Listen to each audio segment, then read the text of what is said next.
support us to ensure that our community advocacy was a huge success.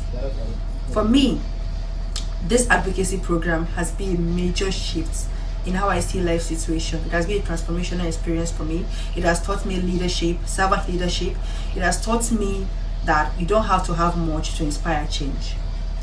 A big shout out to the state lead brotherly, David, Timileyin, Amina, Mide, Fatima, Zainab, and all Core 7 advocates. It was really great doing this with you all. Thank you, SDSM, for this great opportunity, for giving us the opportunity to be able to inspire change. With the little we have, we're able to add value to others, give people hope that the world can be a better place. 2030 is just 5 years to go. It's 2030 agenda. It simply means the clock is ticking. To everyone watching this, I want you to know that you can inspire change. You just need to believe that you can do it. You don't need to have much. With no little amount of money, all you need just to show up and be willing to do it, because we all need to inspire change. The world needs us. The society needs us. Give the children access to education. Give a girl child access to education. Let's work on gender equality. Let's work on climate action, because we know that we all can do it. For me, my goal is to go global, but I know I need to start from the grassroots, and I'm not stopping anytime soon. Thank you so much. Hello everyone, my name is Besta Chima. I am a science laboratory technology professional and precisely chemistry biochemistry.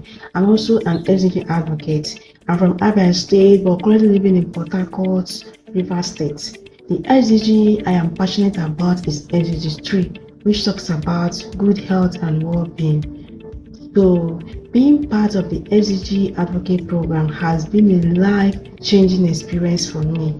Each phase opened my eyes and taught me how small actions can create big impact. The trainings, they were very practical, they were very inspiring, and it helped me turn knowledge into real community actions.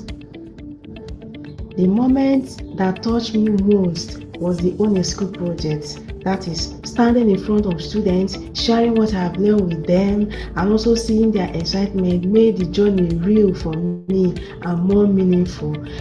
It builds my confidence and strengthens my passion for advocacy.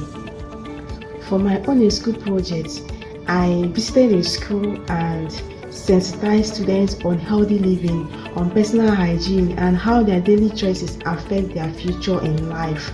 I also listened to them and answered their questions and encouraged them to become young champions of SDGs. I am proud that my visit made a positive impact with them. So my message to every one of us now is this, that sustainable development starts with you. The little things you do every day matters a lot in life. So when we all work together, we can create a healthier and more inclusive world. I sincerely appreciate the program organizers, the partners, the mentors, and everyone who supported my journey. I really appreciate. Thank you so much for listening to my SDG Impact story. Thank you so much. Thank you. Hello everyone, my name is Ogumola Stella and I'm one of the Ocean State advocates for SDSN Cohort 7, and being a part of the 4 months SDG cohorts was really a deep personal experience for me. I joined hoping to learn but ended up growing so much more than I expected, and as a sub-team lead in the community project, I had the chance to step in real leadership situations, coordinating tasks, supporting my team, and seeing how collaboration can turn small ideas into real impact. And my biggest milestone was my personal project, where I got to educate children about gender equality, and standing in front of those children, breaking down what equality means and why it matters, made me realize how powerful early education can be. Their questions and reactions, it showed me that change truly starts with awareness. And this course did not just teach me SDGs, it showed me that I can be a part of the solution, and the solution does not have to be early massive to be meaningful. Thank you. Hi everyone, I am Esther. and I'm really excited to share my experience with the SDG Advocate programs, most especially the master classes. The master class we had on sustainable economy really stood out for me because as a fashion designer, I got the insight on how to recycle my waste fabric into something meaningful, thereby creating sustainability in my craft. And also, as part of the Enugu State Advocates, I also got involved in our school project, thereby contributing to real changes in the community. And I also got to meet great minds. Like, we got to connect with many people and create changes the little way we could. And I'm also grateful for this opportunity, and I'm also grateful for being part of this solution, creating a more sustainable future. Thank you. Good morning, my name is Esther Damilola Kouvari, an SDG advocate, Cohort 7 from Ile-Ife, Osun State. I'm an ecologist and environmental conservationist. I would love to talk about my SDG impact story. My work aligns with like about 3 SDGs, SDG 3, SDG 6, and SDG 13. Wow, it has been a beautiful journey being a part of the SDG advocate. My experience so far, well, my experience has been so enriching and transformative. I learned so much. I've learned so much about communicating skills.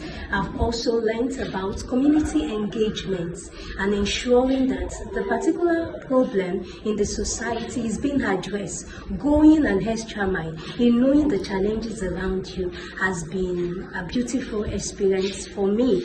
And my experience about the impact I made was about my own school project. I realized that many of the students, many people around are not even aware of the amount of fresh water they have in their community, not alone about even conserving these resources. So I was opportune to speak with young minds, to engage them. I saw the eagerness around the students. They were so willing about knowing about the environment, which is a very important thing, because I realize that many are not even aware of their environment. I've been opportunity to teach students from outside the country. I realize that from grade 7, they are being exposed to things in their environment.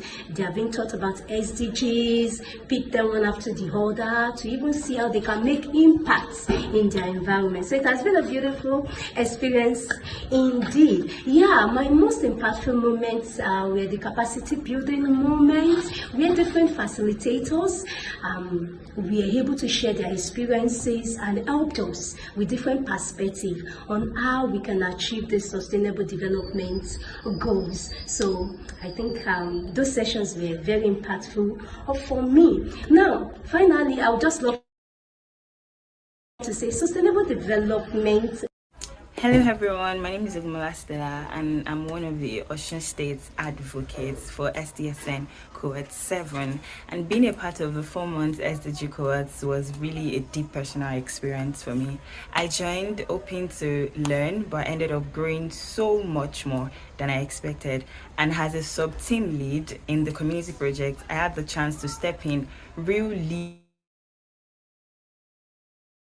leadership situations, coordinating tasks, supporting my team, and seeing how collaboration can turn small ideas into real impact. And my biggest milestone was my personal project, where I got to educate children about gender equality, and standing in front of those children, breaking down what equality means and why it matters, made me realize how powerful early education can be. Their questions and reactions, it showed me that change truly starts with awareness. And this course did not just teach me SDGs, it showed me that I can be a part of the solution. And the solution does not have to be massive to be meaningful. Thank you. Hello everyone, my name is Hello, my name is Onelune Sulaiman Buluwatife, a change maker and SDG advocate from Zaria, Kaduna State, Nigeria. Yeah, one of the core value that guide my leadership journey is change making rooted in service, especially toward achieving sustainable development goals with a strong focus on SDG 3, good health and well-being, and SDG 4, quality education. So this value became central to me because of my personal experience in my community. Growing up in Zaria, I witnessed how marginalized group like children, young girl, low-income families struggle to access quality education and basic health information. One moment that shaped me was when I supported a small community outreach program in a settlement where many young people had dropped out from school due to poverty. So during my journey, I met a young boy who told me he wanted to be a doctor, but he had no access to textbook or mentors. So that moment helped me realize that high opportunity is not equally distributed, but leadership can like help to break the gap. So since then, I have committed myself to being a change maker. So my goal is to continue driving meaningful impact in Zaria and across northern Nigeria by like creating space where marginalized youth thrive, stay healthy, and remain in school. Thank you very much. Once again. Hello everyone, my name is Besta Chima. I am a science technology professional and precisely chemistry biochemistry. I'm also an SDG advocate. I'm from Abia State but currently living in Port Harcourt, Rivers State. The SDG I am passionate about is SDG 3, which talks about good health and well. Good afternoon, my fellow advocates. My name is Godwin Onoja. I am a social worker to the core, a resident of Benue State. I am interested in SDG goal number 3, which is good health and well-being. Throughout the SDG Advocates program, I received intensive training on the 17 SDG goals, leadership skills, community engagement, advocacy strategies, and effective communication. I conducted awareness campaign on key SDG such as quality education, climate action, gender equality, good health, and well-being. I also engage students, teachers, youth, and community members in discussion about sustainability. I use social media to promote SDG related program. The program has shaped my knowledge of the 17 SDG and has trained me leadership, communication, and community development. I carry out advocacy activities, engage peoples, teachers, and youth, and promoted sustainable practice among the students. The experience has transformed me, strengthened my confidence. I encourage every individual to take action by engaging in sustainable practice. I want to use this medium to say a very big thank you to the program organizers, to all my mentors, to all the partners, and to my fellow SDG advocates in the house. Thank you all, and God bless you.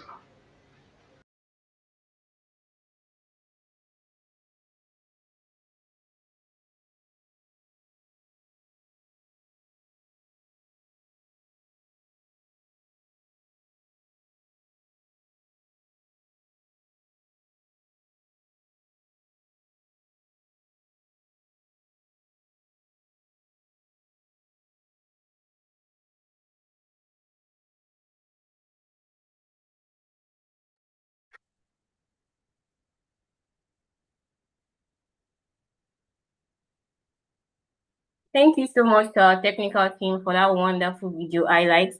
I hope that gave you a glimpse into the vision behind this program and the impact we are working towards. Good afternoon, everyone, and welcome to week 2 of the SDG AP Cohort 8 Masterclass series. I am Afolabi Aishat, and I'll be moderating this session alongside Yakubu Aru and Peter. On behalf of FDSN Youth Nigeria team, I'm really glad to have you all here today. As always, you're not just participants, you're advocates, and this journey is one that will continue to shape how you engage with sustainable development, leadership, and community impact. We're looking forward to a very engaging and practical session with you today. Before we proceed, let's briefly reflect on our previous session. Last week, we focused on foundations and framing. We explored the structure of the SDGs, how they interlink, and how Nigeria's context shapes their implementation. We also introduced systems thinking, helping us understand that developmental changes are interconnected and require integrated approaches. That session moved us from simply knowing the SDGs to understanding how they function together. Building on that foundation, today's focus is on cutting SD action. Essentially, I will move from understanding to application. We'll be exploring how to identify real challenges within our communities and design solutions that can address multiple SDGs at the same time. So for today's session, we'll have 2 speaker sessions, each followed by a Q&A segment, a brief information session, recap and announcements, and finally our closing remarks. Since we are live on YouTube, please drop your questions in the YouTube live chat. We'll be taking questions directly from there during the Q&A segment. Drop your questions, your contributions, your comments. I will be in the comment section and I'll be checking them all. Please stay engaged, take notes, and participate actively. We'll now be moving on to our first speaker session. It is my pleasure to introduce Ms. Salma El Masri, who will be taking us through the first segment of today's masterclass. Our speaker, Ms. Salma El Masri, is a sustainability and climate professional with over a decade of experience working at the intersection of ESG strategy, climate action, and sustainable development. With a background in architecture and a master's degree in sustainability leadership for the built environment from the University of Cambridge, she brings a strong system thinking approach to addressing complex environmental and social challenges. She is also an EDGE expert and a GRE certified sustainability professional, and she is deeply passionate about empowering organizations and communities to adopt sustainable practices while contributing meaningfully to the SDGs. Today, she'll be taking us on the topic Climate and Environment for Sustainable Communities. Advocates, kindly pay close attention and note your questions for the Q&A segment. Ms. Salma, it's a pleasure to have you with us today. Over to you, Ma. Hi, Aisha. Thank you so much for having me. I'm so excited to be sharing this with you. Thank you for the lovely introduction. Hello, everyone. Basically, what I wanted to add is my background, my bachelor degree is in architecture, engineering, and environmental design. And that's when I fell in love with the whole environmental aspect into the built environment. That's when I moved on to later on when I did my master's into sustainability leadership for the built environment. I'm really looking forward to this session. Let me start by sharing my presentation. Please let me know. I had some trouble with the internet, that's why I was a bit delayed. So please let me know if the internet is not that great. Okay. This.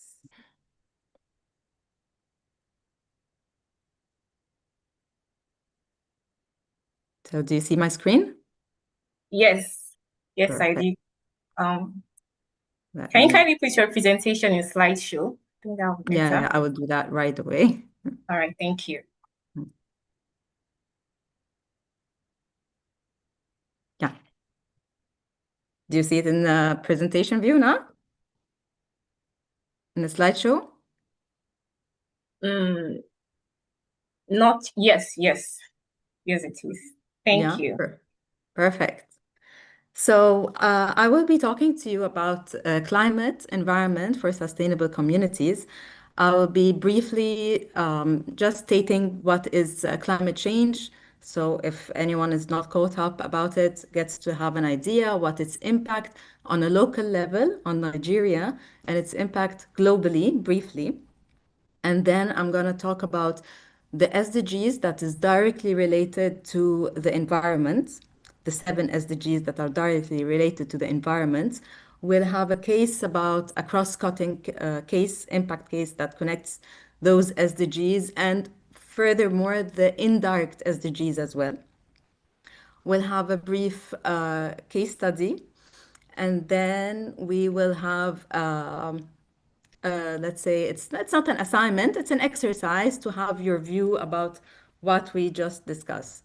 That's why I like to call this, it's like from awareness to impact. It's the link between getting to know what are the SDGs, how it's affecting us in the real life, and what's its impact. So what is climate change? We all know that the sun is the main source of energy for the earth. We know that the rays that are directly going to the earth, most of these rays, most of this radiation is being absorbed by the earth's surface. And that's a good thing. That keeps us warm and nice. It helps with our weather. However, the rest of the rays, the unwanted rays, is supposed to be redirected back into space through the atmosphere and back into space. What is happening is that the greenhouse gas emissions, which is basically these emissions have been there all along. It's the carbon dioxide. We breathe out carbon dioxide. It has always been there. But with the industrialization of the earth, and we are emitting more and more emissions, which is causing the greenhouse effects. It's causing these rays being trapped and not being able to be redirected back into the space. This has caused, until this moment, a 1.2% degrees Celsius increase in the normal temperature. So, why should we care? Climate change is not a future problem anymore. It's already affecting us. It's already affecting how we eat, what we eat, where we live, and how we live. And briefly, I'm going to talk about examples in Nigeria. We've seen floods destroying homes in Lagos. We have rising food prices due to the drought in northern Nigeria. We see that the waste blocking drainage is causing urban flooding. So this is more of a broader view for the impacts of climate change on the global level. So we know that there is a natural consequences. Obviously, there are the wildfires, there are the droughts, there are the floods. The sea level is rising, which is causing people to start moving due to the floods. So consequently, obviously, there are social impacts as well. These social impacts is displacement, we have health issues, diseases are rising because of the floods or because of the wildfires. And naturally, this is translated into economic consequences as well. When our buildings are destroyed, this is money lost. When we have areas that used to have beautiful weather, that used to attract a lot of tourism, and now it's being affected by the climate change, you're losing as well money due to this impact. Agriculture is one of the things, of course, that's being affected drastically by climate change, which is also, it has effect on crops and also economic impact. It was an interesting study back in 2020 that they wanted to see, sorry, do you see the screen? Yes, yes, I do. Please continue. Sorry, I lost my screen. Just give me 1 second. Oh, no problem. Your time. Oh, now I see it. So you can see that in 2020, when they decided to see how much the climate change has impacted the economy, they found out that there was $268 billion in losses from climate-related disasters on a global level. This just gives you an example, this gives you a view of how important this topic is. Sorry, again. Okay. Okay, so are we all the same? No, we're not. Obviously, you can see that Asia is one of the largest emitting continents, North America as well, and then comes Europe. You can see Africa here, which is the blue, little blue square. We're not really a big emitters. We're not really high in emitters. Africa as a whole, we only contribute by 3.7% from the emissions. You can see Nigeria is only 0.3% of the emissions. But does this mean that we don't have a problem? Of course we do. We're the most vulnerable continent. We need to take action and we need to be very aware of the risks that we're facing. To put this into the context of sustainable communities and the built environment, here's a pie chart showing you that the built environment alone is responsible for 40% of these emissions. And you can see that's not only the steel and the cement being put into the buildings. It's actually the building operation is the one that's causing the most of the emissions. This shows you that how we use our buildings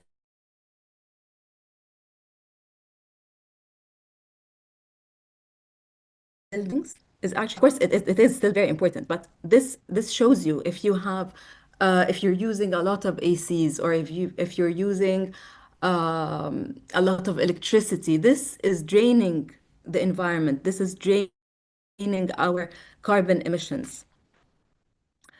So what's the challenge that is facing Africa, especially? I'm from Egypt, by the way. So what is common between Egypt and Nigeria is you can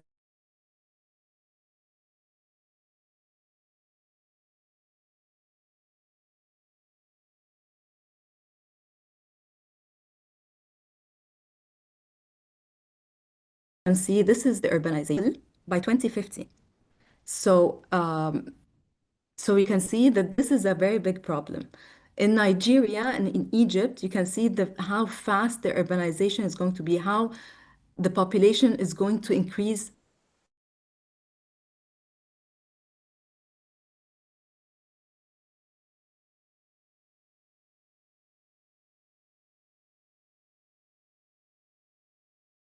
very rapidly towards. So there are two approaches. There is the adaptation approach and there is the mitigation approach. What is adaptation? Adaptation is actually taking action or you're trying to adapt to what's happening in the climate change. You are adjusting yourself, you're adjusting your business towards the change. For instance, you're protecting your houses from floods. You're doing like barriers, you're upgrading your infrastructure, you're just increasing it to absorb this population increase. However, mitigation is actually nipping the problem from the bud. Basically, you're trying to reduce your emission.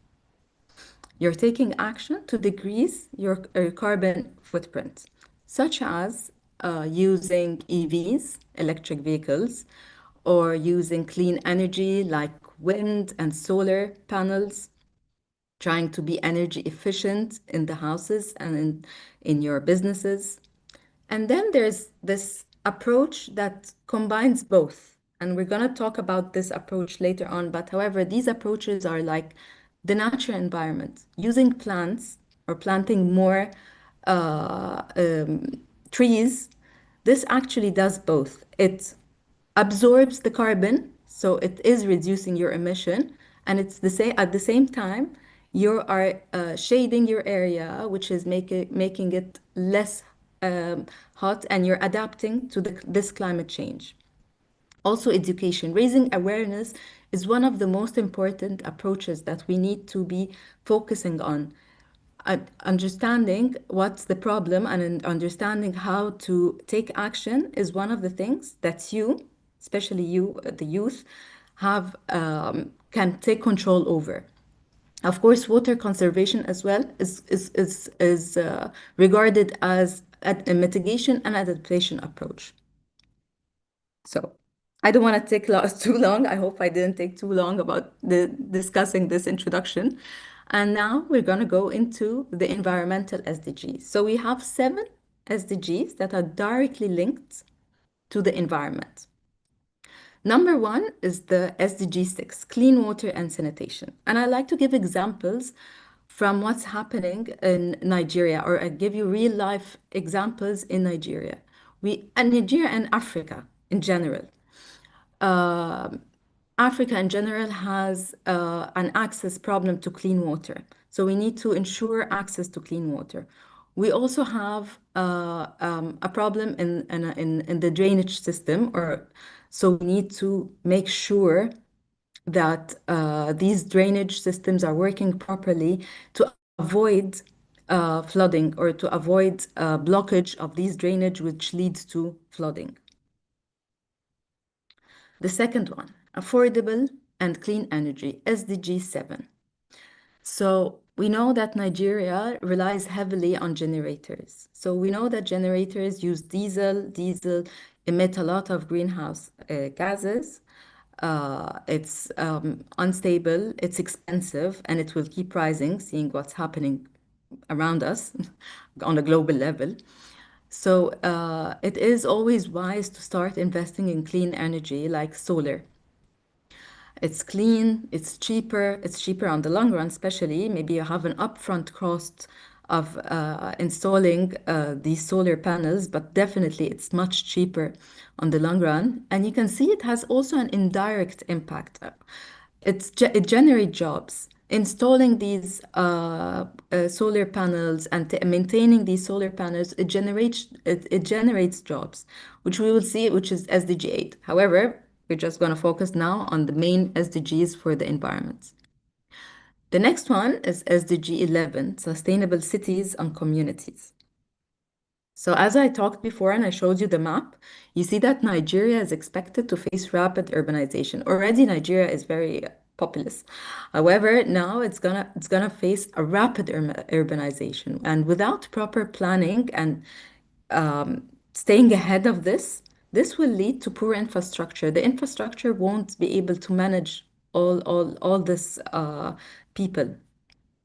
So this will automatically increase the number of slums, increase in the number of waste, which also leads to improper waste management.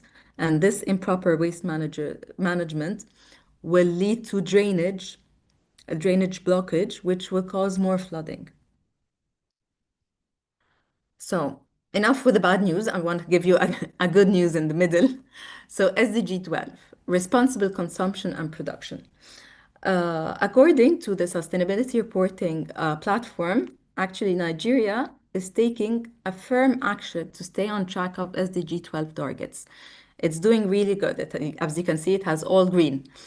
So, but that said, the mentality or the culture in Africa and everywhere, globally even, the use and dump culture still exists, meaning where you were consuming more than we're recycling.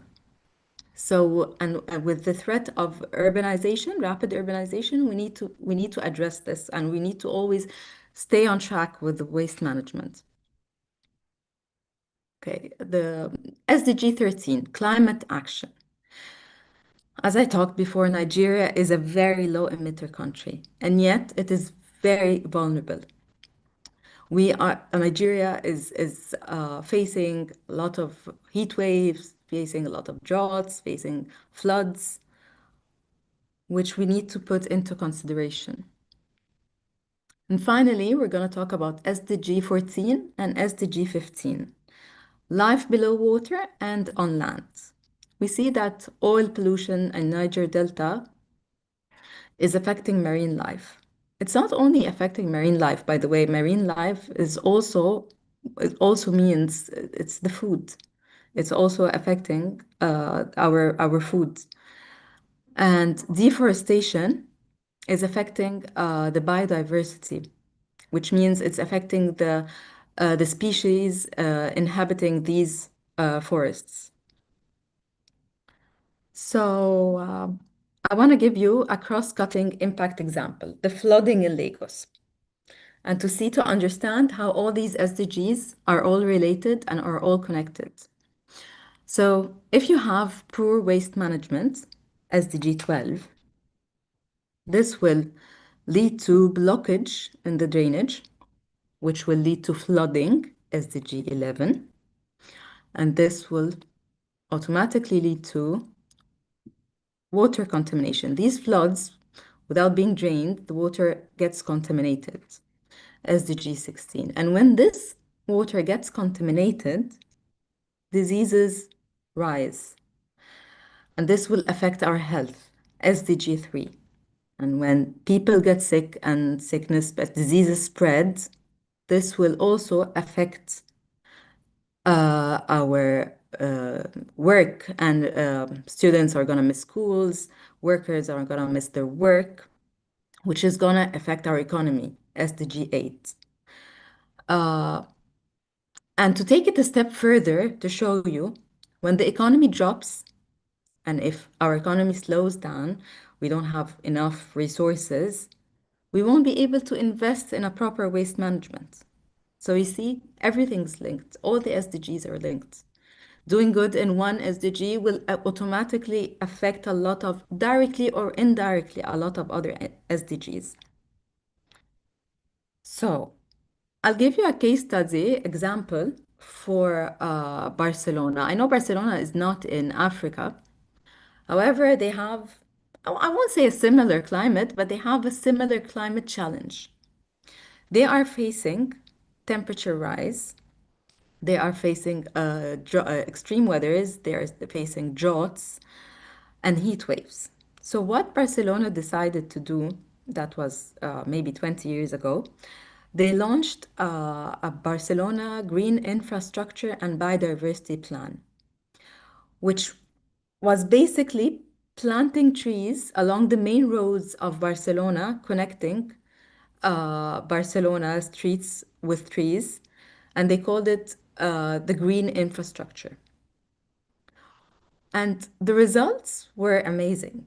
It's as simple as this as simple as the idea or the action it takes, they took, the results were amazing. There was a cooling effect, and the cooling effect was due to both the reflection of the sun rays from the trees, and the shades lowered the street surface temperature.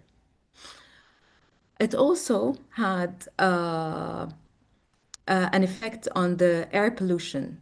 It started to remove air pollutants from the air. They found that the air quality is getting better. These trees automatically also store carbon, so they started to reduce even carbon emissions for the Barcelona. It acted also as a noise buffer. It regulated humidity. It increased urban biodiversity. There are more species living in these trees. And, and that's the interesting part, it started to prevent local flooding by reducing the runoff stormwater. These trees started to absorb the runoff stormwater. It decreased the amount of flooding that's being happening in Barcelona. Okay, so what is already happening? That's the nice part. I want to talk about the things that's already taking place in Nigeria. So we have number one, solar energy in rural areas. We see that there are many solar mini grids are being installed across Nigeria. So, and this started replacing the diesel generators with clean energy. So we can see here it has a direct impact on us, the SDG 7. It has a direct impact on SDG 13, the climate action. And maybe let's say it has an indirect impact on providing more jobs. So SDG 8. Second thing is climate smart agriculture. So farmers here started using drought resistant crops. They changed the kind of crops that they're using, and they started using drip irrigation. They adjusted they adjusted the planting seasons due to climate change. So this had a direct impact on the food, the availability of food. And also it had the direct impact by using the drip irrigation, and they're not consuming as much water. So it has a direct impact on SDG 6, clean water and sanitation. This is a perfect example, if you look at it, for an adaptation action or an adaptation approach. Okay, so number three, youth-led cleanup campaigns. We started to see that there are youth groups organizing street and beach cleanups. They started to have reducing plastic waste campaigns in urban areas.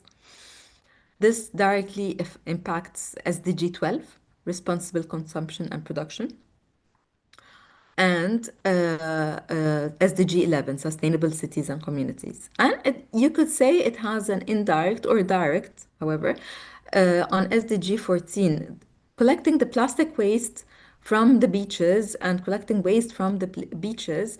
This prevented those plastic or waste in general from going into the sea, which automatically affects the marine life. Okay, so number four, recycling startups. So we started to see that there are startups turning waste into reusable material. You can see that there is waste to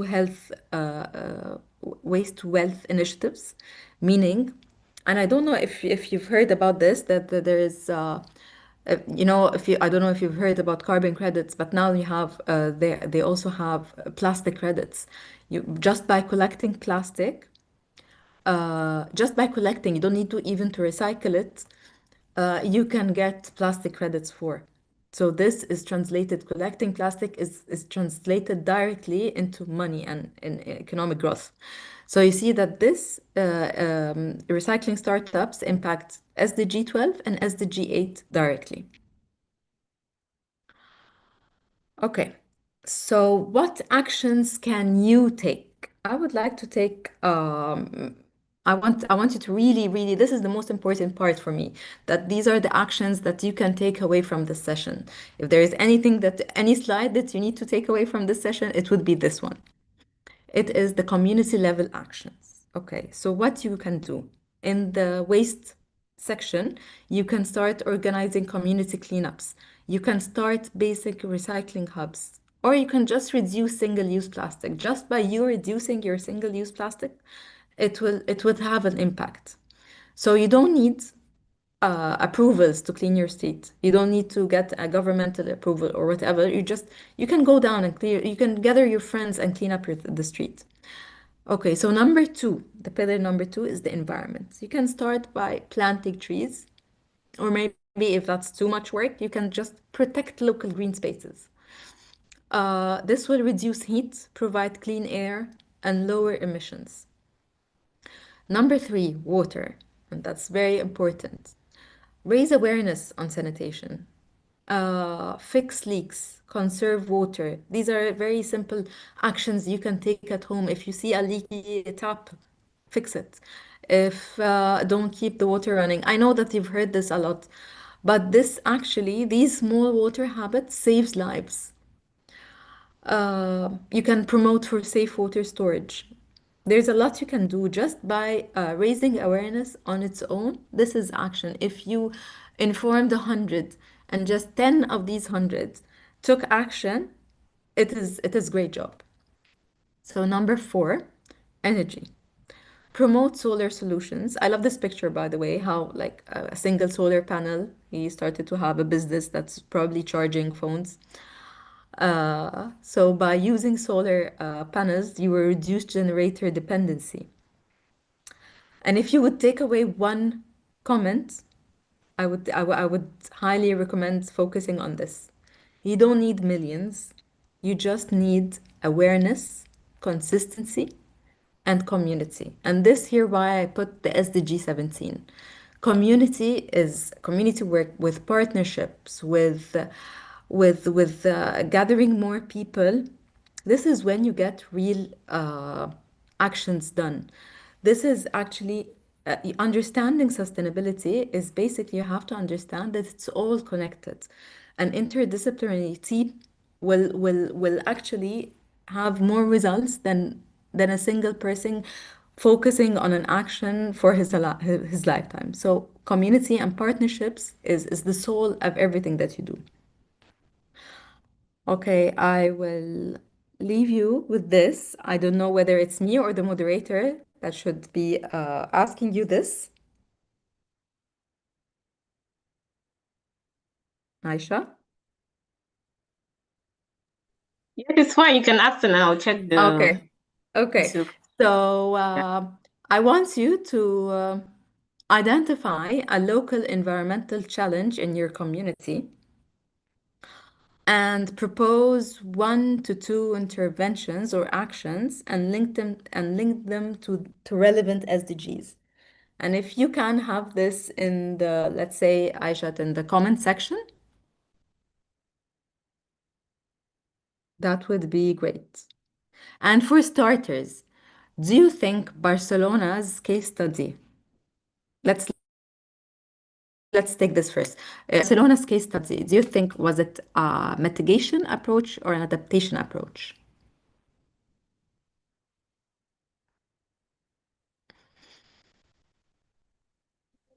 All right. Advocates, I hope you got that question. So this is a quick exercise that our speaker wants you to participate in. So the first question is Barcelona's approach, was it mitigation or adaptation approach? So I'll be checking the comment section and I'll be reading out your comments to her. Please. Miss Sama, you have to exercise with little patience. I think the YouTube has about 20 seconds feedback. So it will take time to see their responses. Okay, started responding.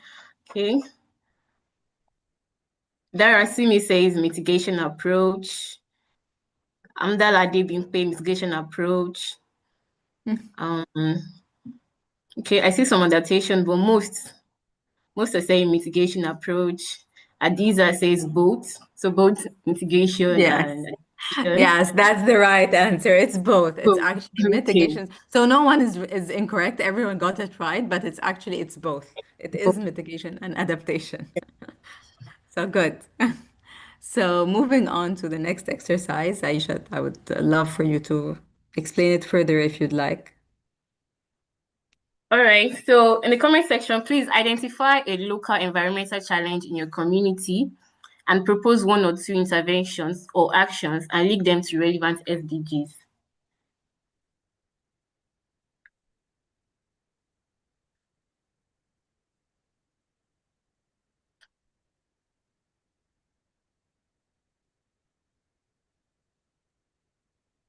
All right. Most are still answering the first question. Well, I'll give them a few seconds to catch up. Yeah, sure. Give them a few seconds.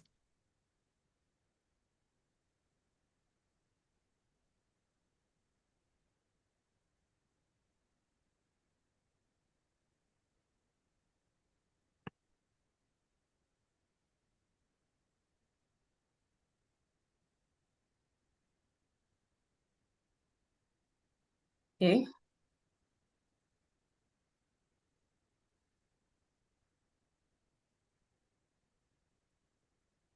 All right. I see someone saying in Sokoto we have wind and sandstorms, therefore planting trees is needed. Okay. Yeah, I love that. And which, and that's actually that will promote climate action. That would SDG 13. Yes. That yeah. So someone says poor waste disposal, community action through sanitation, proper waste disposal channel, SDG 6 and 11. Yeah, amazing. Yes. All right. Someone says the problem in their community is indiscriminate dumping of plastics. So they need plastics recycling awareness approach, SDG 12. Yeah, And someone says flooding is a major challenge in river states. of This is as a course. result of poor drainage system. So I'm guessing they Yes, will need a good drainage system to solve that problem. of course. So each wave. So the initiative they're suggesting is to plant trees. I think just like the Barcelona case story, right? Yeah. So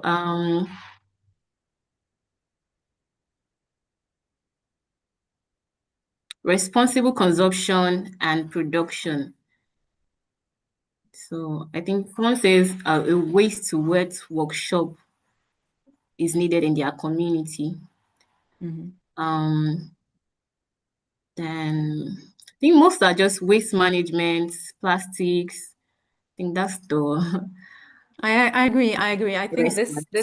this is it is the most prominent problem Mhm.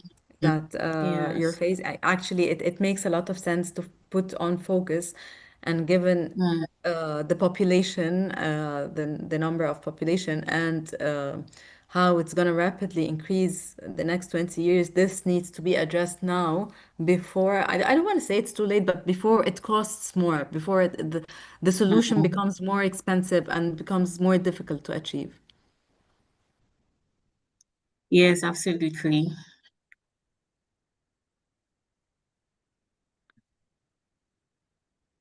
So I'm gonna All give right. it. So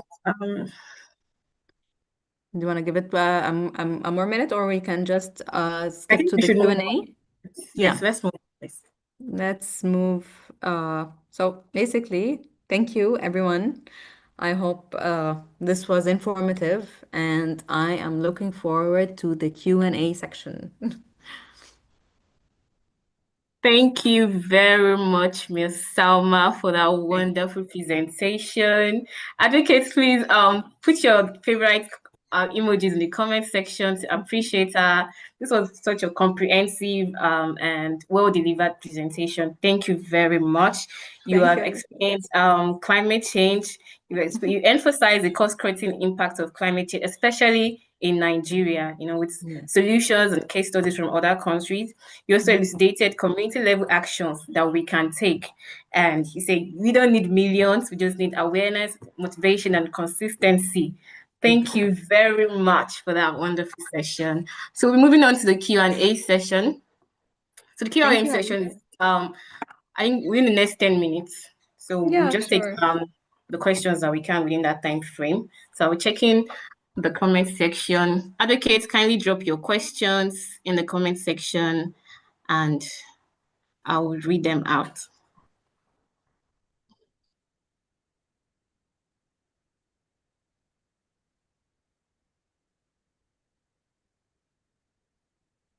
All right. Saying thank you. Thank you for the session. Thank you a lot. Thank you so much. All Thank you, right. I Aisha. see a Thank lot you, of everyone, for your emojis. team, for having me. Yeah. I really, truly enjoyed it. And I hope I had, Very I hope it good. was useful for everyone here. Okay. There's a question from Abdullahi Abubakar Rabiu. Please, how can we advocate for proper waste disposal in Kano State and encourage planting of trees? So I think they're saying how can they advocate for proper waste disposal in their states and probably in their community. So you don't need to start with something big. Start by having maybe, let's say, online campaigns. Let's keep it. We don't want to generate more waste and say flyers. Let's say we start by online campaigns. State the problem to your community. Reach out to your neighborhoods or neighbors. Reach out to your friends in school or maybe in college or your colleagues in work. Start small and develop larger. Start by stating the facts, showing them how waste problem is affecting our drainage, which is causing the floods. And this shows them maybe not everyone is aware with the impact of a small waste collecting system could affect a whole chain of actions. So start by a very small action, and then automatically this will grow larger and larger. As for planting trees, I'm not sure this is as easy as it sounds, but it is I'll talk about, let's say, in Egypt. I find schools are very open for this. Schools or universities love to get involved or love to get their students involved in such activities. So maybe target schools in your areas or your neighborhoods with such an let's say at a plan, or maybe let's say it's an initiative, and maybe like a target. let's put a target for the number of trees, and let's say the trees, the school with the most planted, it doesn't have to be tree, it could be plants. Most planted plants would win, or it's like it's gonna be listed as the number one online. I usually I go for I work with a lot of schools and universities, and they are always prone, or they're more acceptable of these initiatives, and they're more welcoming to invest. It's a very small investment, and it really helps the student learn a lot from it. Very much, Ms. Salma, for that wonderful response. So she has answered because she said she starts small, and then she also mentioned starting with schools. So I someone say Kennedy Ogundare says, thank you for the insightful session. How can one effectively implement a project when its value is not fully recognized, say in the community, and sustaining it seems challenging if even after adequate sensitization?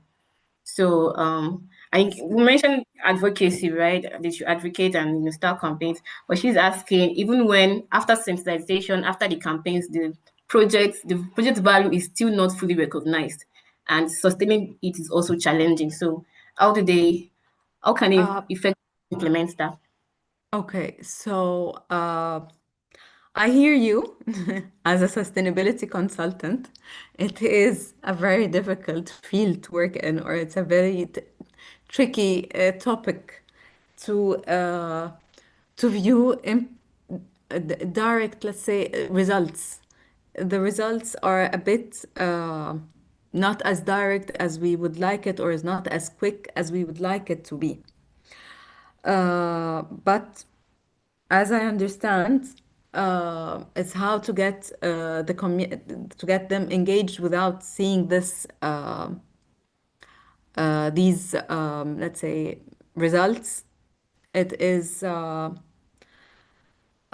always find it easier to translate whatever it is into sustainability. It is very easy actually to translate it into financials and ROIs and basic basic math. Let's take the example of the floods again. If you don't start properly managing waste, this will cause uh, uh, floods. This will cost that it's going to affect the buildings. It was going to damage the buildings, which costs, let's say, $100,000. So translating this into money gets the point across. Usually it gets the point across faster. All right, thank you very much for that response, Ms. Salma. Maybe we should take one more question. Um,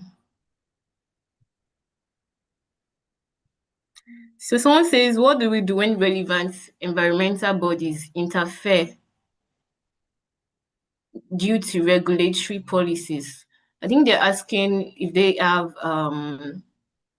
say, a project, and then the existing policies are Yeah, in. I understand. Yes, what if the uh, policy is- is affecting this environmental action? Is this right? yes, you're correct. Yeah. So I think this happens a lot. This happens actually within, let's say, within most of our region in Africa. This happens a lot. So taking a step back, as I discussed, Africa in general, the countries of Africa are not high emitters. We don't have the urge to have policies and mandates, as we are not really high high in emissions. So not having these policies in place actually makes it very difficult to take action. And I understand it's always easier to say we have to do this because it's the policy or it's the law. So what's he's asking, which is it's even a bigger problem, what is if it actually is contradicting another policy? Mm. Uh, I would say again, It's always easier if you can. I don't know, of course, every case is different and every scenario is different, but if you can translate this into cost, how? Because at the end of the day, people assume that sustainable actions or sustainability is costly. It's actually the other way around. Sustainability actually means that you get to do your business longer. You get to uh, ensure that your business is risk-free. So this is actually economically, it is more beneficial for your business. So in this case, if you have the authority to explain this, or if you're in a position to explain this to someone that's in who has the authority to accept or maybe do the action you're talking about. If you can translate this, that it is directly affecting the economy or affecting the just economy of the business, that would be great. All right, thank you very much. So to just reiterate what she said it's better to it helps to translate the impacts of your project into costs for the people for the stakeholders you're presenting them to. Thank you very much, Ms. Salma, for that wonderful contribution. Your contribution is very valuable. Thank you for sharing your time, your resources, and your expertise with us today. The Thank you. advocates are very grateful. All of us at Thank, SDSN Youth Nigeria are also very grateful for your time. thank you Thank you. so much. Thank you, Aisha. Thank you, everyone, for having me. All right. So now we'll proceed to our second session for today. Our second session is titled Community SDGs Projects, Designing Multi-Impact Initiative. To guide us through this topic, we have an amazing speaker who brings both experience and practical insights. It is my pleasure to introduce Ms. Chioma Inwaru. She is an experienced research and program management specialist with over 9 years of experience across international development, public health, financial inclusion, and youth development. Throughout her career, she has led high-impact initiatives that shape policy and strategy within digital and financial ecosystems across Africa. She currently serves as a research officer at Enhancing Financial Inclusion and Access, where she leverages data-driven insights, develops strategies that promote economic empowerment and financial inclusion in Nigeria. Please stay engaged and attentive, and as always, drop your comments, your questions in the comment section. Ms. Choma, it's an absolute pleasure to have you with us today. Can you hear me? Yes, Aishat, I can hear you. How are you doing? I'm fine. How are you today? I'm good. I'm good. All right. We're excited to have your session. Over to you, Ma. You can go ahead, Ma. Okay, thank you. Give me a couple. I was listening to Salma's session. I would say that she has touched on all the things I would have talked about. Hopefully the session don't sound, repetitive to you, and you can also take one or two lessons from here. Give me a second to share my screen and you let me know when you are able to see it. All right. I will. Yes, I can see your presentation. Okay, great. So good afternoon, everyone. So we're talking about, I think Aisha has, shared what the topic is about, and someone has started us off. And what we are really talking about in this session is how to design smaller projects that create big impact, right? So in this 30 minutes, 40 minutes, that's what I'm going to be sharing about. And unfortunately, I put this slide here thinking that we're able to interact with, the audience, but let me know in the chat, and Aisha, let me know what the comments are. I would love to use people's examples, right? If you tell me the projects you're working on, so that while I'm presenting, I'll be able to reference that back to whatever project you're working on. But let me know in the chat, right? what is one problem in your community. And I'm an advocate of, don't try to solve problems just because you see other people doing it, right? Because everything is hard. Creating change within your society is hard. And I think someone was actually sharing, most times you some of your ideas conflict with the ongoing regulation or with ongoing ways the community does things, right? Because, for example, in Africa or in this part of the world, people are likely to trash items, right? You are creating a change. Most times it feels like an uphill battle, right? So best that you solve something that annoys you, bothers you, something that worries you, and something that you will get derived joy solving, right? Because it's never all roses. So these are the three key things I'll be touching on: how to plan small scale projects. I do not assume that, I'm not of the assumption that anybody here has a huge donor grant that can build, large scale projects. So I'm going to be emphasizing on, small scale, community based, and Sama touched on it, community based projects, right? That can address multiple SDGs simultaneously. And we're going to be touching on how to integrate, cross-cutting SDG priorities into your initiatives.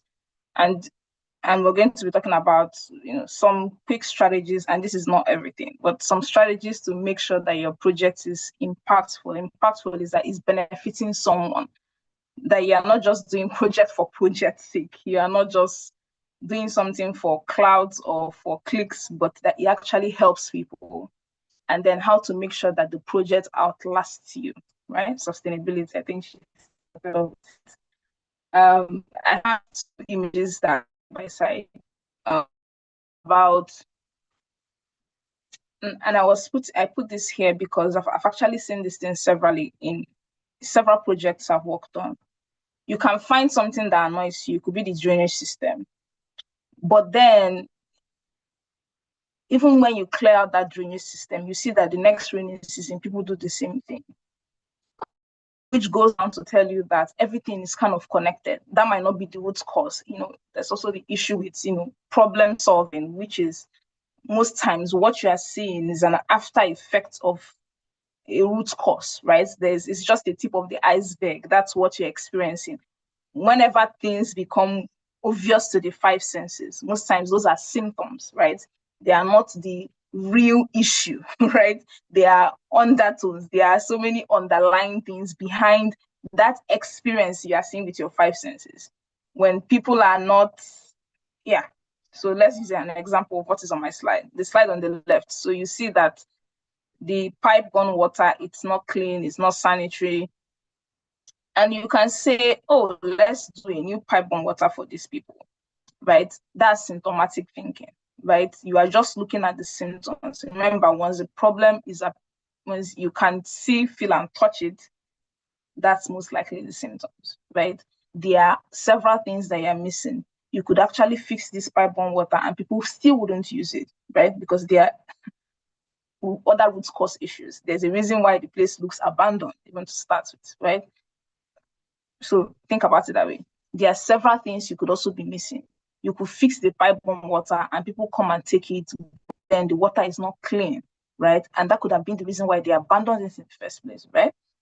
And yes, it's also, most times it's also linked to other things, education, gender equality, and some other aspects of challenges, other issues. But most times what we advocate for is system thinking, because we are not, one, even though we are human beings, we live as members of communities and members of societies. Our issues and our problems are almost all the times interconnected. It's interconnected with our family, with our society, with different aspects of our lives, right? So there is nothing that happens in a vacuum. You could see an issue, you could, in your community, your immediate environment.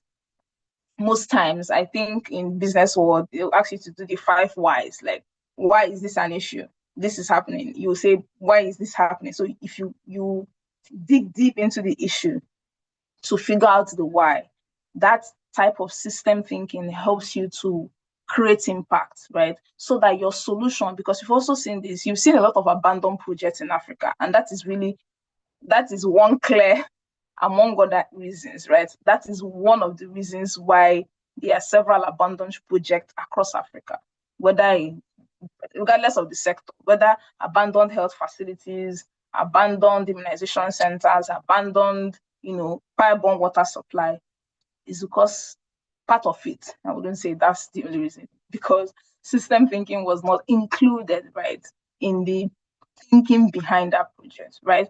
And there's also the other things, right? Aside from us being interconnected and our problems being interconnected, there are also resource constraints. You don't have all the resources in the world.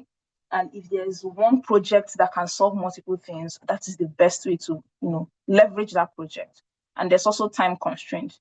You're not going to work on that project forever, right? You would require your time, and most times your attention would also move to other things, right? So why, and I think I've touched on it, why is it important that we target multiple SDGs? Why is it important that we look at projects that can touch on different areas of people's life? That's what we're doing here, right? Real problems are never isolated. There's never one problem. Even when I am based in Nigeria, and someone would tell you that this is the only problem Nigeria has. That's not true. All our problems are linked to several things, right? And targeting one SG leaves a blind spot. You also miss opportunity, like I was telling you.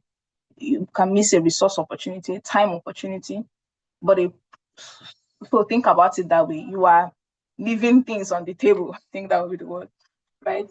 You are leaving an opportunity on the table when you don't apply system thinking. What else is connected to this thing that I want to solve, right?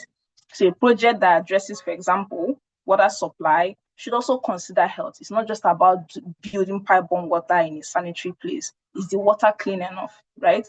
You need to think about it. What else is connected to this, right? So you think systematically, not just the symptoms. It's not just claiming the Danish pride. It's not just doing education. What else is connected to this? So I have a couple of things here, but this is not all. So when do we target multiple SDGs, right? The first thing is when the second SDG improves naturally, right? It's a side effect. For example, if you have something to do with water and sanitation, the next natural thing that it leads to is what? Health, right? It improves people's health and well-being, right? So that's the next natural option, is a side effect of the first one. Two is that you also have the people and the capacity to sustain both outcomes. Also, not after this session, you will go and say your project is connected to 10 SDGs and you're figuring out the whole thing, right? You must also think about it this way. Do you have the people and the capacity to sustain all the outcomes, right? Three, the connections are real and direct, right? Don't be drawing string connections. You say you are linked to that. You have multiple SDGs connected to your project. It's not necessarily proof that it's sustainable or impactful.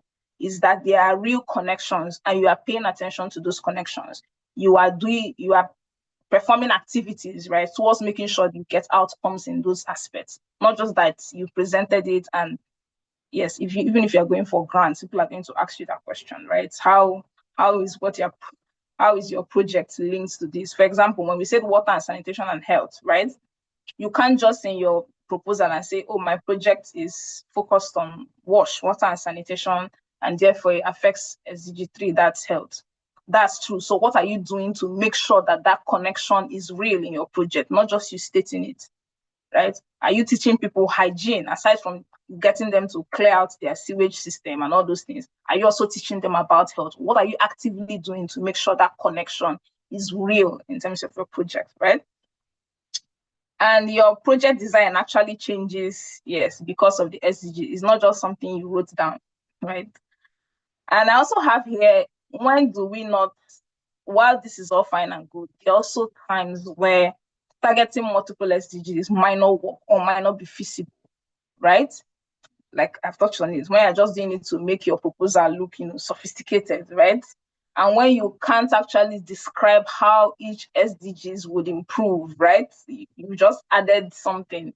You've added, SDG 3, SDG 6, everything is connected. If you clear the drainage system, it will affect decent work. How does it do that?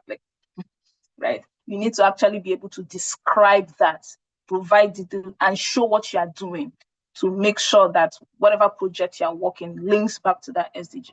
3 could also be your team is small. Constraints, right? Constraints around time, around resources, around people, right? Around a lot of things. You have constraints. So you must not do 2 or 3 SDGs. You can always do 2. Remember, you are trying to maximize available opportunities. Consider if a project, if a community won't be able to have any other intervention again, if it's just your intervention, what other things can be connected with this your one project? That's what you're doing. You're not forcing things to happen. It should be a natural side effect, right? And when the last thing here is when, as you're adding new SDGs, you have diluted your focus. You started from water and sanitation, you have entered something else, right? And you have moved beyond your initial focus. That's actually when you should stop. I have 2 examples here, but I think you can always read it. But probably let me just read it out. A real Michelle, example. I'm sorry to cut you short. Before you move, I just want to call your attention to the chat box. The link to the YouTube live stream has been dropped there. So if you want to check, to go on YouTube and see the chat, see the participants' chats in the live stream.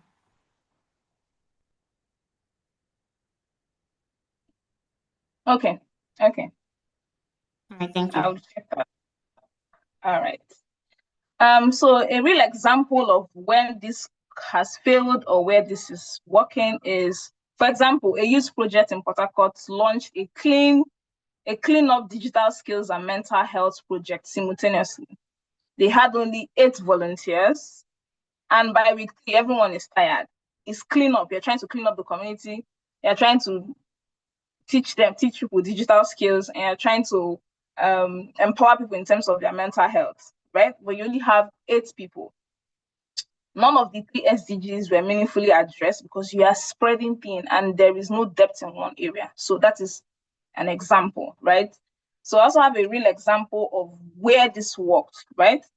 A girls' club in Kaduna started with one goal. Let's say, for example, it started to keep girls in school during menstruation, SDG 4, and they were making reusable pads, right? Which naturally, right, linked towards SDG 3 in health and SDG 5 gender. But then by month 4, they started, selling some of those parts, to make money to sustain the project, right? Or they empowered the girls, right, with the extra money, right, to stay in school if they also still continue to miss school even despite the menstruation challenge, right? So you see some of these things. And then that's also the thing. Most times, you don't need to link all the SDGs at the beginning of your project. You also need to think about cascading it. So maybe in year 1, your project has this single focus, and that focus expands as you go from, year 1 to year 2, you link other SDGs together. So I also want to buttress that because I don't think it's on this slide. Right? And then how do you target multiple SDGs, right?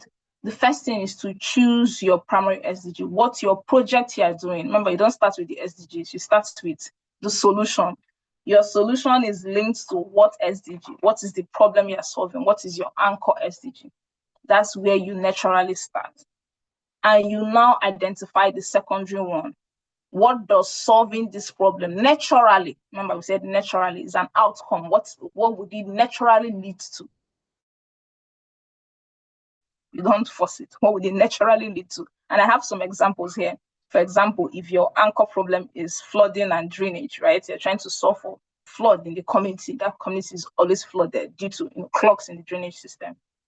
That is the primary SDG. And you now sit back and think, what does solving this problem actually improve? It could actually improve health. It could actually be linked to sustainable cities, right?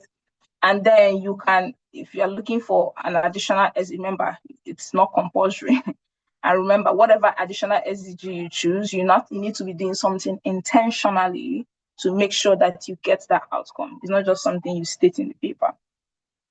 So add intentional SDGs. So deliberately add 1 or 2 more SDGs, into your project, if that is something you want to do. So for example, this project had something around maybe hire women, remember, gender is also not only about women. I think when I look through my slide, I just say women everywhere.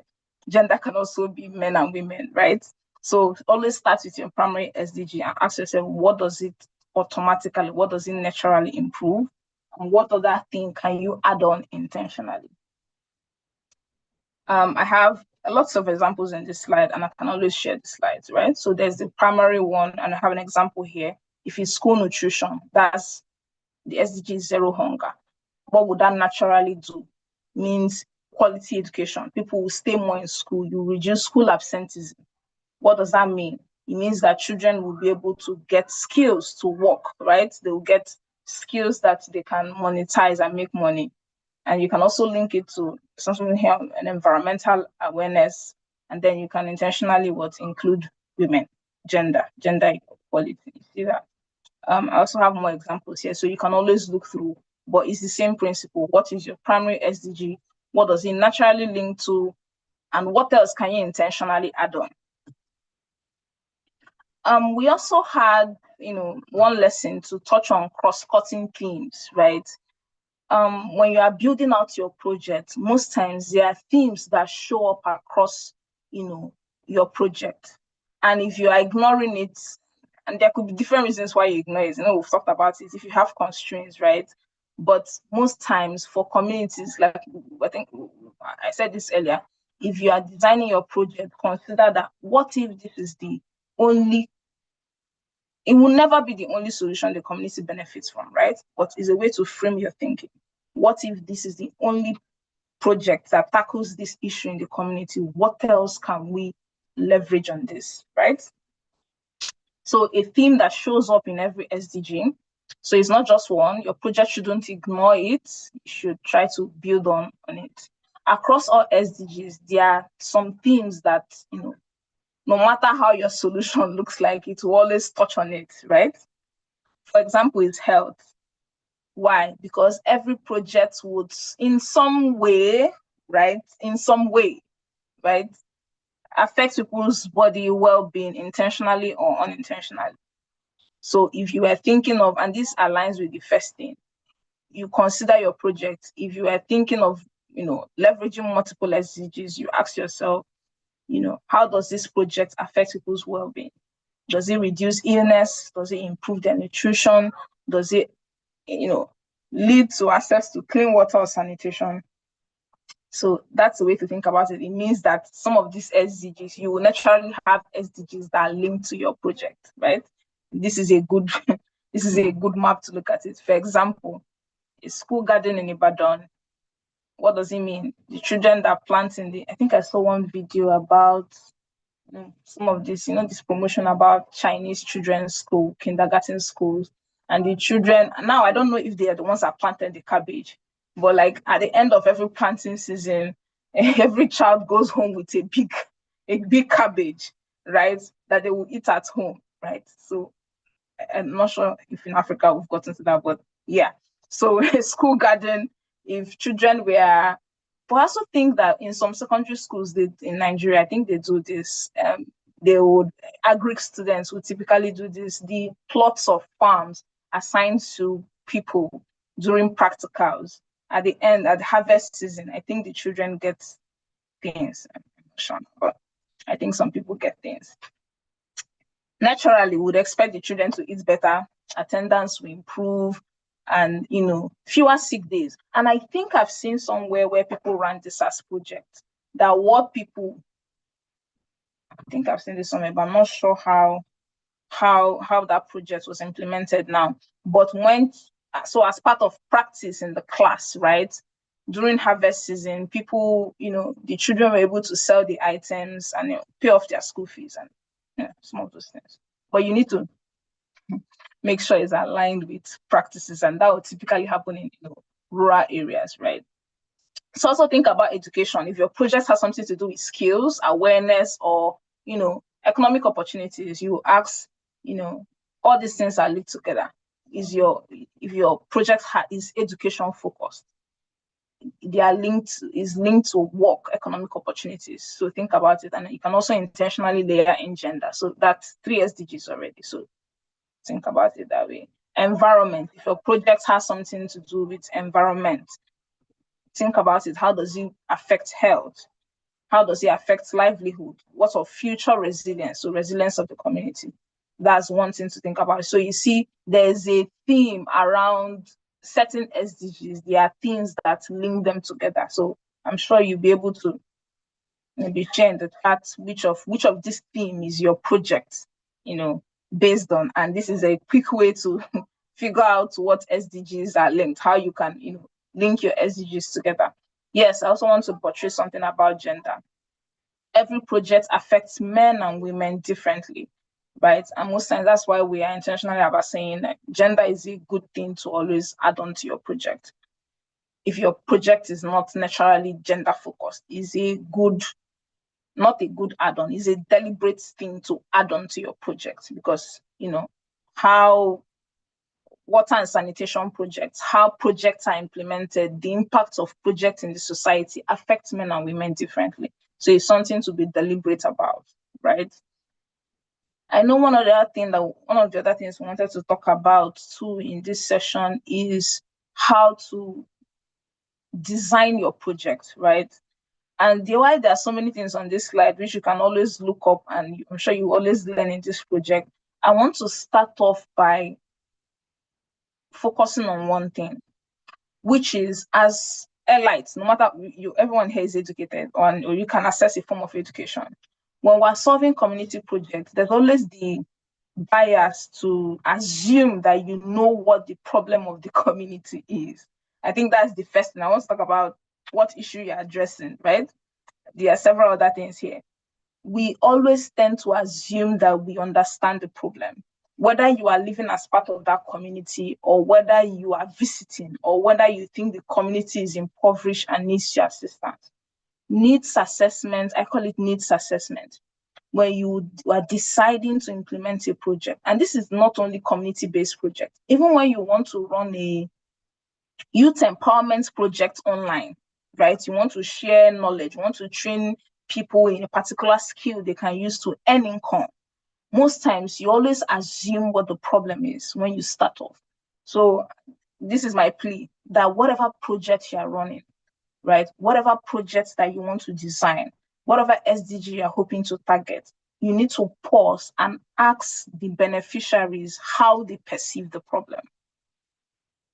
If you don't take away anything from the slide, take away this. While you have an understanding of what your solution is, before you start, pause and ask who you are solving the problem for, how they perceive the problem. If they think that's the problem worth solving, or if they want to use your solution. Those are the three different questions. How they perceive the problem, if they think that is the most pressing problem to solve for, and what they think about your solution. I think I started this by saying, like, we have so many abandoned projects in Nigeria, and we have so many unsustainable projects, and that is the basis of sustainability. Most times we are solving problems for people who don't think what we're doing is the right thing. And we also have the same issue with our government. They're saying they are doing this.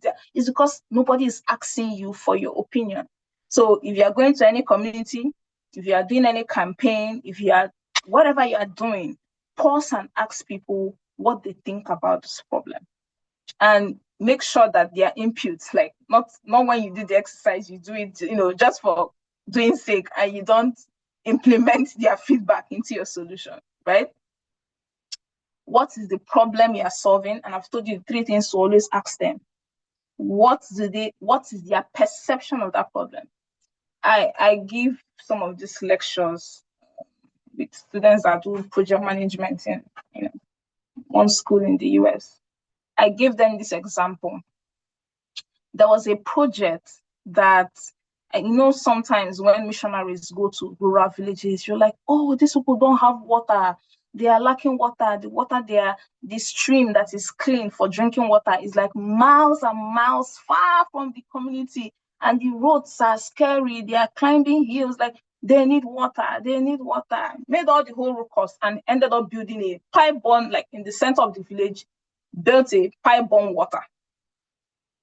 But what happened? Nobody used it. People are still going to the stream. You are not a missionary. You don't have excess money. And I doubt that you want people to abandon your project after. Then in hindsight, when we are now investigating what happened, right?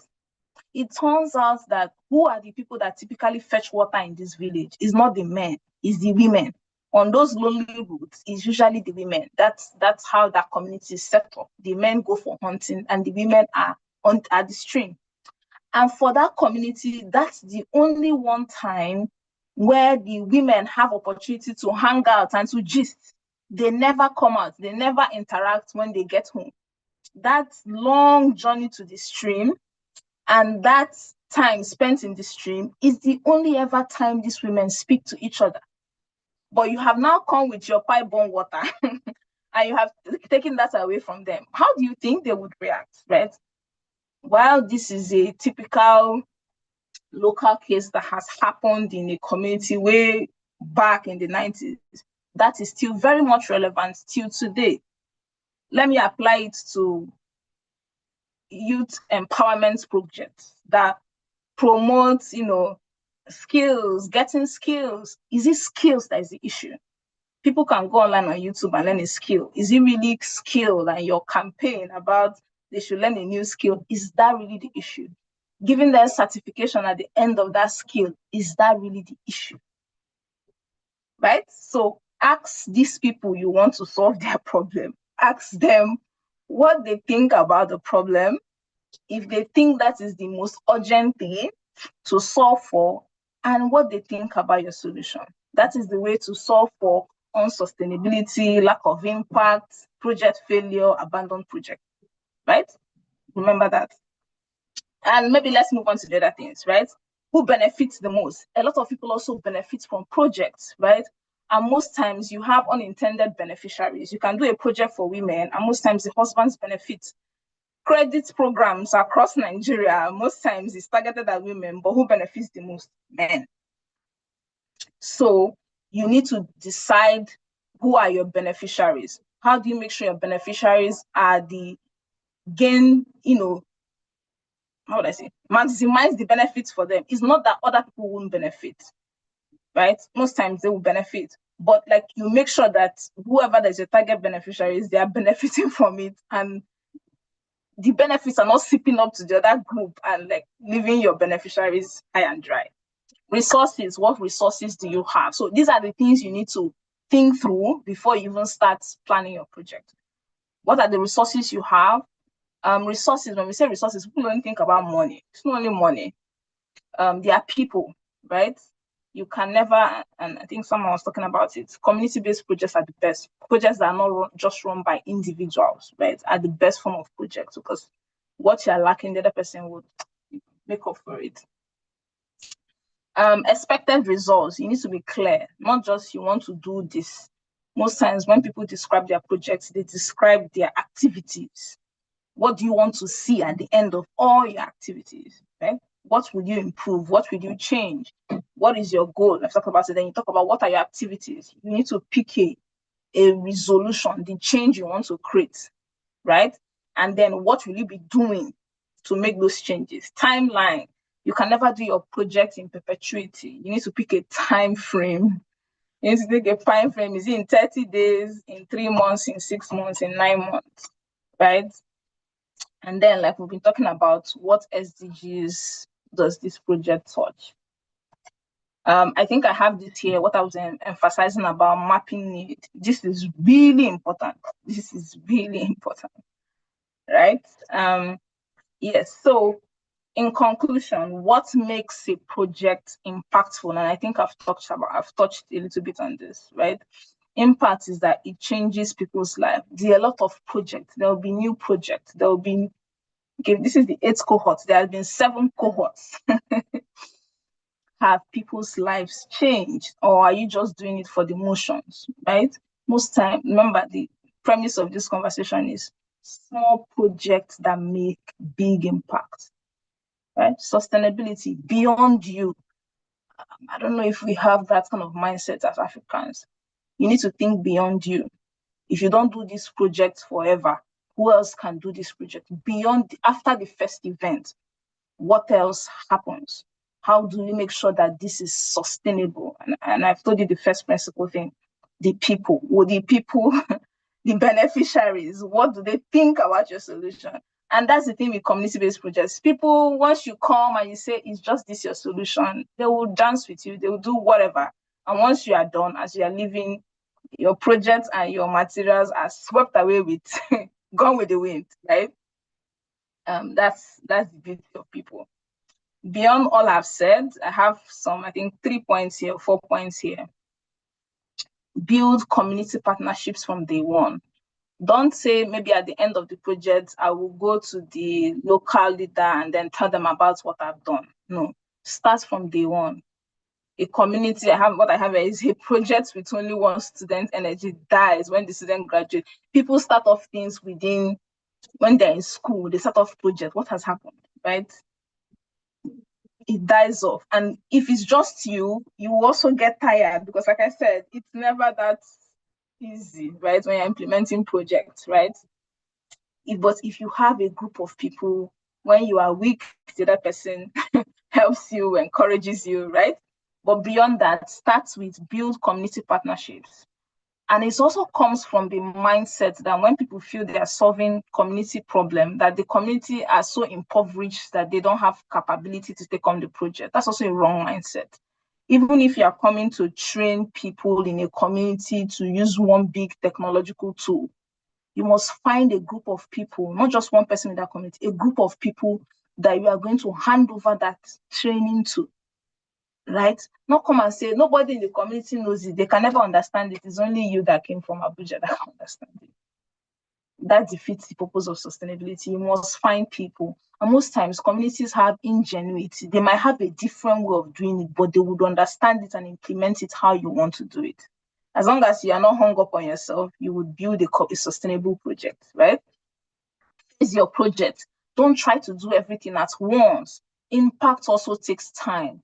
We have this, and I think it's because of the age of social media, the glamorization of instant success. Nobody just instantly built a large-scale project that was successful and is traveling around the world, sharing with WHO and UNICEF and UNDP all the impacts they've made. Impact takes time. So you need to be able to pick, I talked about a project that annoys you, that you want to solve, that you want to stamp your name on it, and you will work on it all along. You will take time. It's like adopting a community and say, okay, I'll do this in the first year. I'll do this in the first year and a half. If I get a grant on this, I'll apply for grants for this project. I'll continually work on this to make sure that this change I want. Yeah. So phase out your plan so that you don't burn out and momentum keeps you. Transfer ownership. Learn to like I've said it. If you're not hung up on yourself, you will likely build a sustainable project that transfers the project to the community, right? Train someone within even in organizations suffer this thing. One person will leave the organization and everything falls apart. Why? Because nobody else knows what you're doing, right? Train a local champion.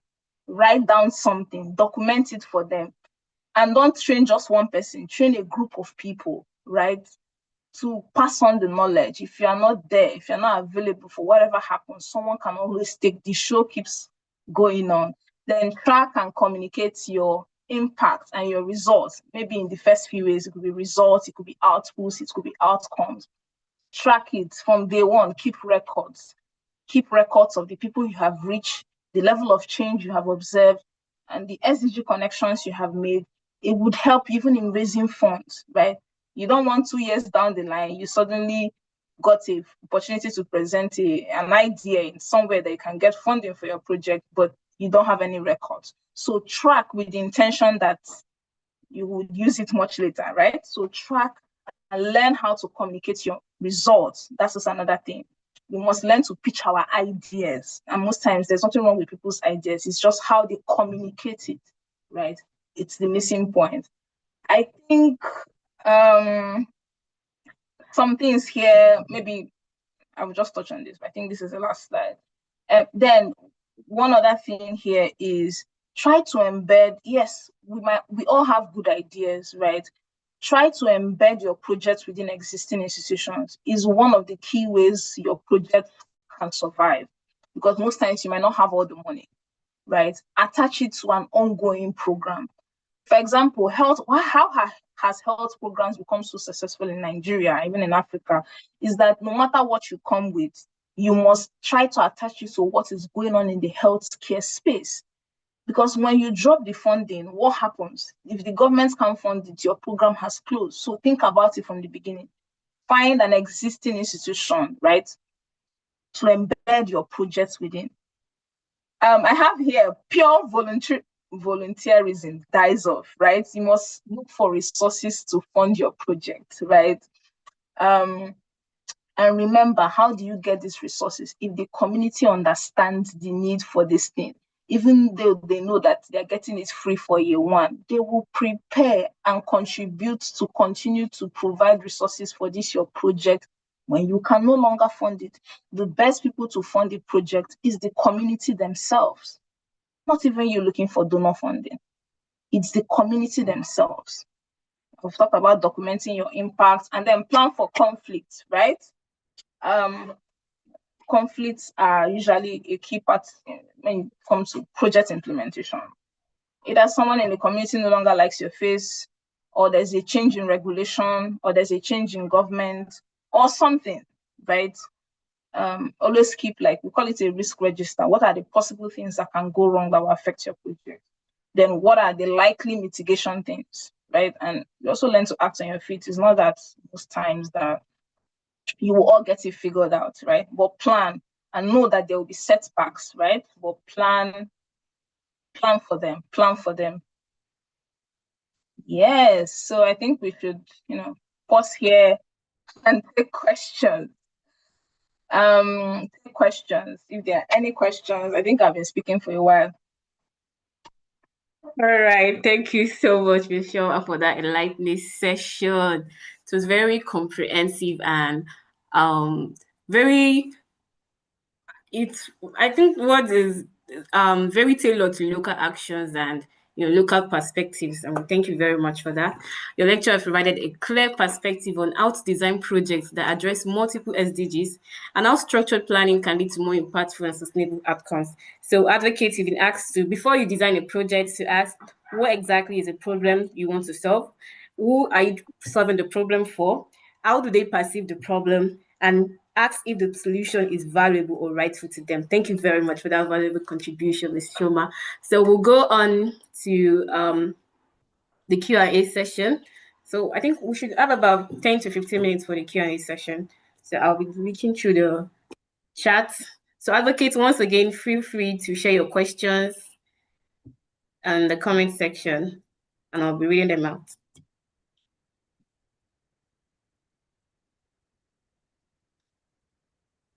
Yes, I see a lot of appreciation for you, Ms. Choma. Session was very impactful and enlightening. Precious Joseph says, thank you so much for that comprehensive and understanding presentation. Yes.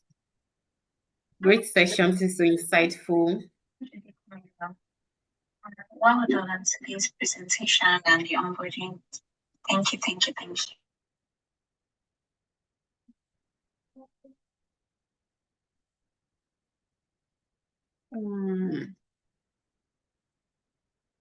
All right, I'm still waiting we'll have to wait for a few seconds because there's a feedback before they're able to catch up on YouTube.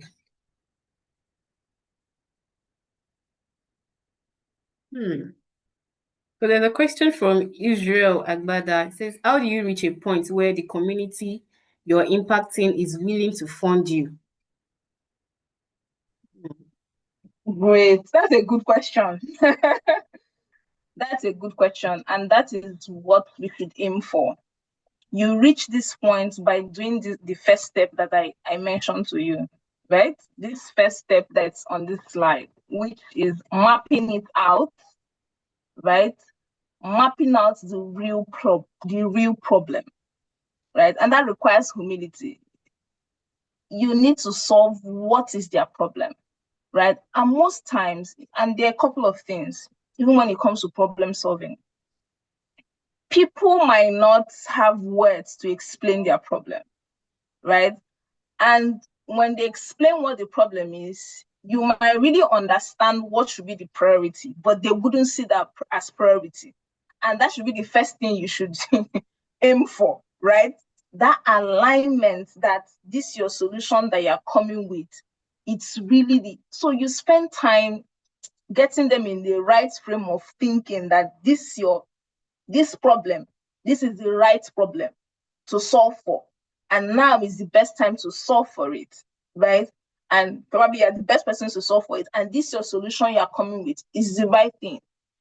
And then in the initial phase, if you have that thinking that hopefully there's a cost associated with this project and you want them to fund it, why don't you share that from the beginning?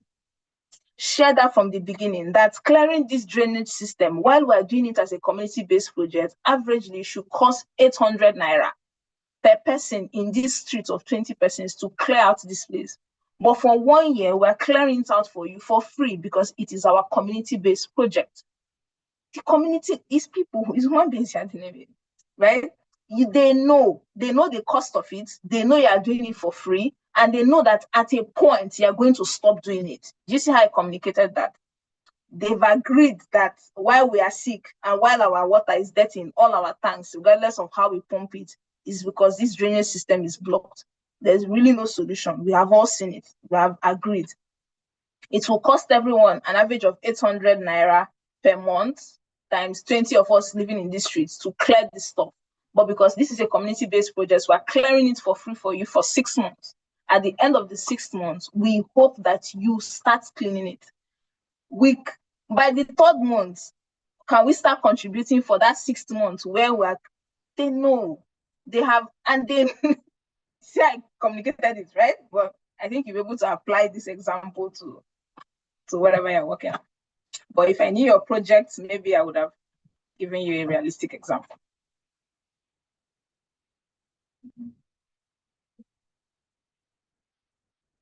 All right, thank you very much for that answer. So I have another question here from Alex.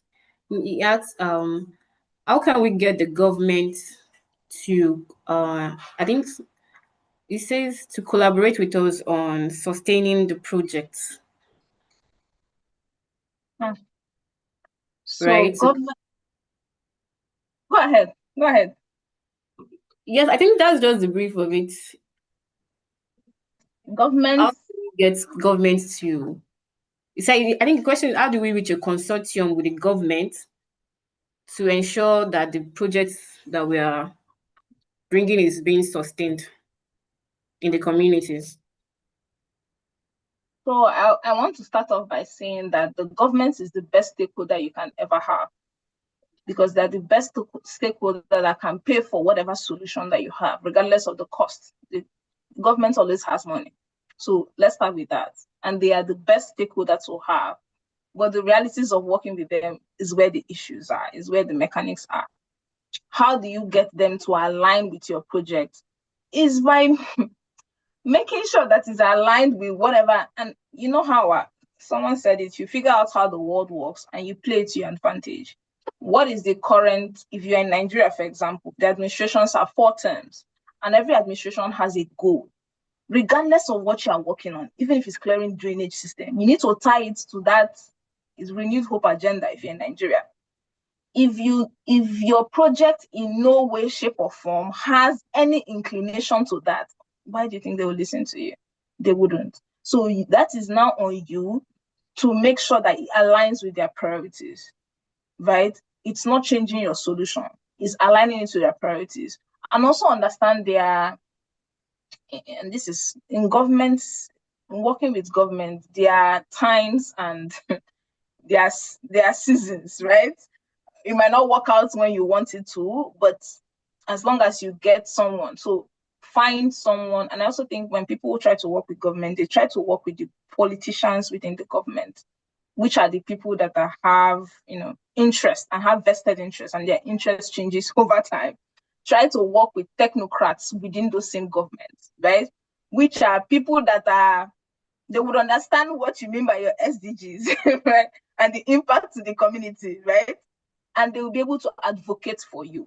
You need to find somebody within the government, which is most typically a technocrat, that can advocate also, advocate for your solution.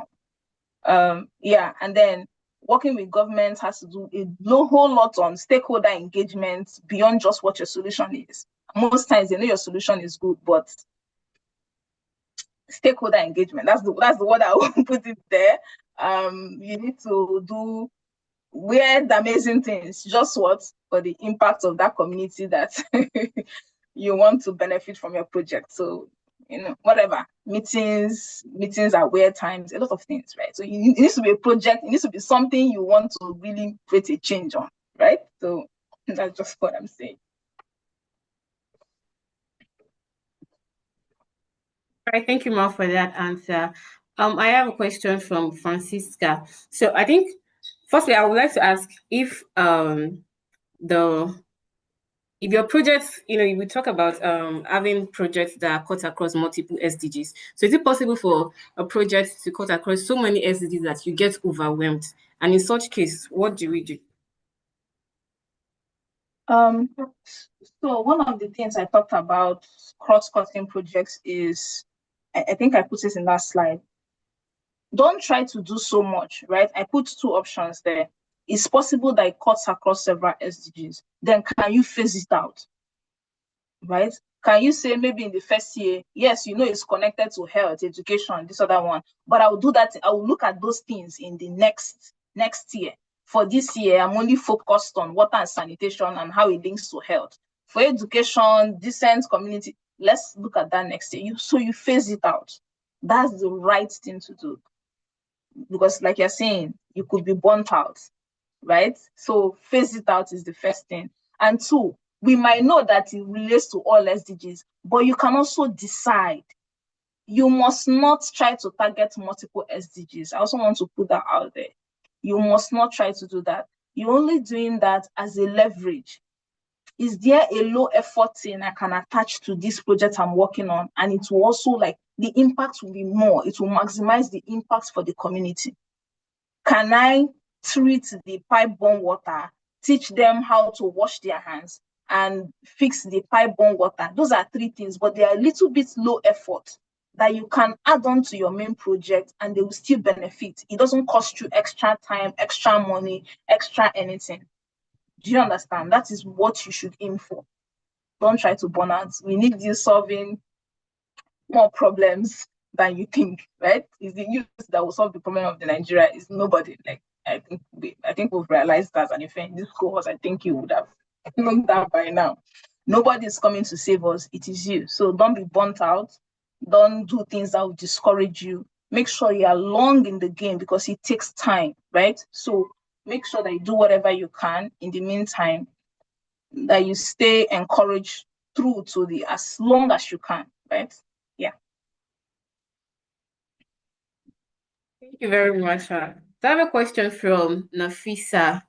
So it's a question that has been repeating in the comment section about funds. Obviously, we like to talk about funds when it comes to projects. So Nafisa's question is, how do we start a project with zero funding? So I'd like you to take one more question with that. And how do we get funds? So the first question is, how do we start it with zero funding? Then second, how do we get funds to start and scale our project?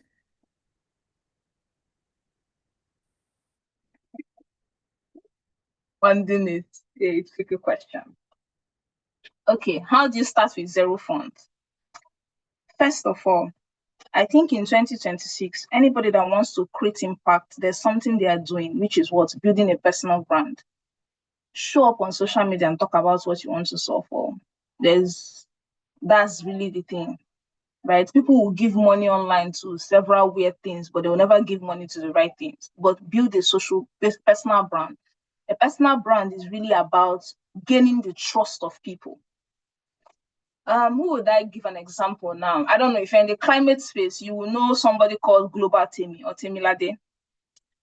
If she said she's raising money to clean Aja Expressway, I think you will give her money, even though you're saying you don't have money. Why? Trust, personal brand. On your camera and start talking about one issue, and don't talk about everything. Talk about one issue. for as long as you can to gain trust, and people will be able to fund you. If you have zero funds, that's really the only solution. That's what I would tell you, and it's doable. And I've also talked about instant success. Forget instant success. It will take time. Pace yourself, take rest, but you will do that, right? So, and it's good to start on time. Start early before you need the funds. Don't start because you need the funds. You'll be discouraged. Actually, that's the truth. How do you raise funds? I think, and I hope for this community, you will have, there are always donors that are looking for projects to fund. They're online, right? It's really how, if you know how to write your proposals, right? And hopefully that's part of this course, because fund resource mobilization is a critical part of project implementation. Nobody ever has all the money to solve all the problems they decided to solve, right? So you must learn that skill, and it's actually a skill. It's not an end game. You will learn to raise money from people around you. You learn to raise money, and you can pitch ideas to people. And that's also something, when we talk about raising money for projects, people usually think is from organizations. Raise from people. There are rich people around you. Tell them what you are working on, and they will give you money. Right? I remember when we were small, I think during Christmas, they give us this card. I don't know, Orthodox churches, they give us this card that you go and ask your relatives to sign money for you. By the time you finish signing, you will get a lot of money, right? So raise money from people, right? And then you try to raise money from organization. One thing with raising funds is that people need to know nobody wants to fund a startup business safe that they know will make money. Talk about you that is a social enterprise or a community-based project where they won't make any money from. So start initially by documenting. Write down what you are doing. Write down what you have done. Make some sort of progress with your zero funds. Let people see that you have made progress. And you say you've been doing this project for 6 months. This is what you have done in month 1, month 2, month 3. This is where you have gotten to. And now they are stuck here because you need money. People are likely to pass away with their money, right? Versus, I'm just starting. I have an idea. Remember, everybody has what? Ideas. Execution is what matters. And then maybe, I think I have it on screen, but you can join us. Some of the, and why I have this conversation, why I participate in some of these things is because I've been thinking about it, and it's kind of, it has turned to a life question. How do ordinary people, right, become people that change their world, become people that affect their society? So I have a book. You can check it out on Amazon, or you can DM me on LinkedIn if you want a copy, but it's actually in all Roving Heights, stores across Nigeria. And you can follow us at the Builders Conference. So some of the things I'm talking about, we talk about it there. We bring people that have built something, whether for profit or for community base, and they talk about their experience, their challenges, building things. I think on Saturday, we're having someone that has built a financial literacy program, and she's a lady from the North. How her challenges and her experiences building a financial literacy for women in the North, and the progress she has made, because she has made progress, right? So you can check that out.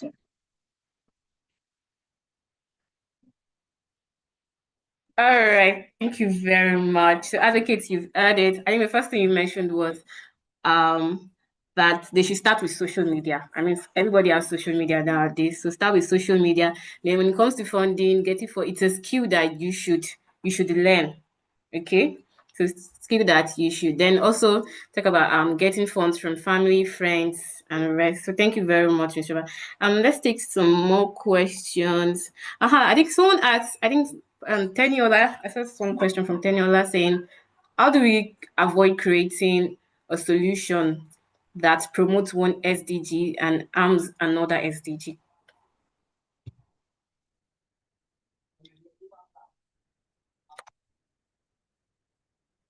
Do you get that, ma?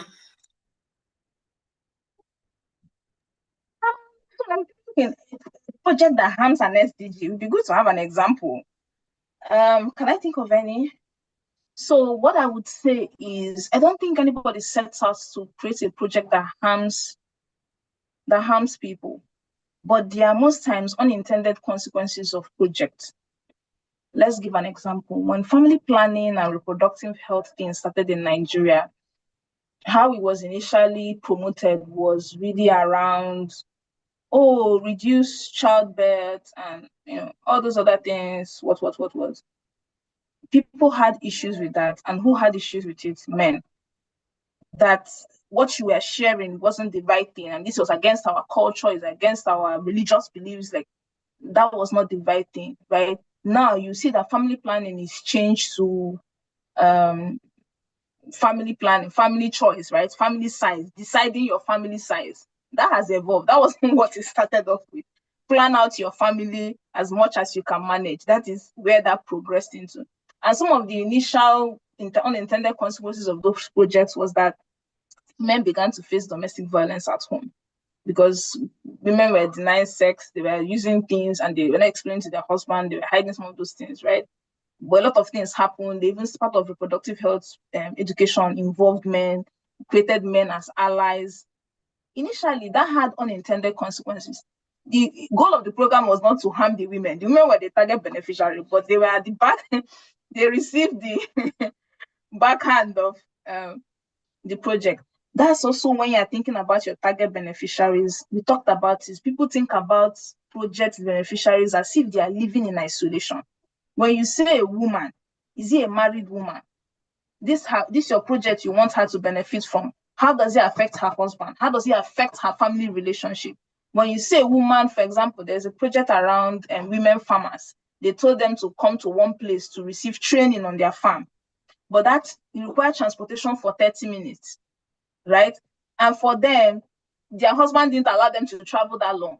So what happened? They abandoned, they will come for the first day of training and they will not come again because it takes them 30 minutes to go, 30 minutes to come back. And when they come back, their husband is shouting, where did you go to? You're still following man. But that was not, it was because of your project, right? What happens is that they abandon that project, right? Or whatever happens, or they face negative consequences from participating in your program. So that is something to think about. Nobody is in an isolation. Even if you say it's a single woman, what of her father? Who are the people in her life, right? That she comes for your program every day. Maybe she'll be ostracized in her community, that she's always coming back in the night. That is why she can opt out. When you listen to reasons why people abandon projects, it will help you to think about it, right? So nobody starts off a project to harm people, but most times it's unintended consequences because you, the project owner, did not think about those things. You need to think about the people. That woman that you're asking her to come for training, if she has a nursing child, where is she going to leave that her nursing child? She's going to leave her at home. When her husband comes back, what happens to her? And that is why she wouldn't come for the next training, right? So it's unintended consequences. And for some of them, you can know what it is and then you plan. For example, that farming project, what was done was now the trainers moved to the communities. They came closer. You can't tell them to travel. So you did the travel for the women, right?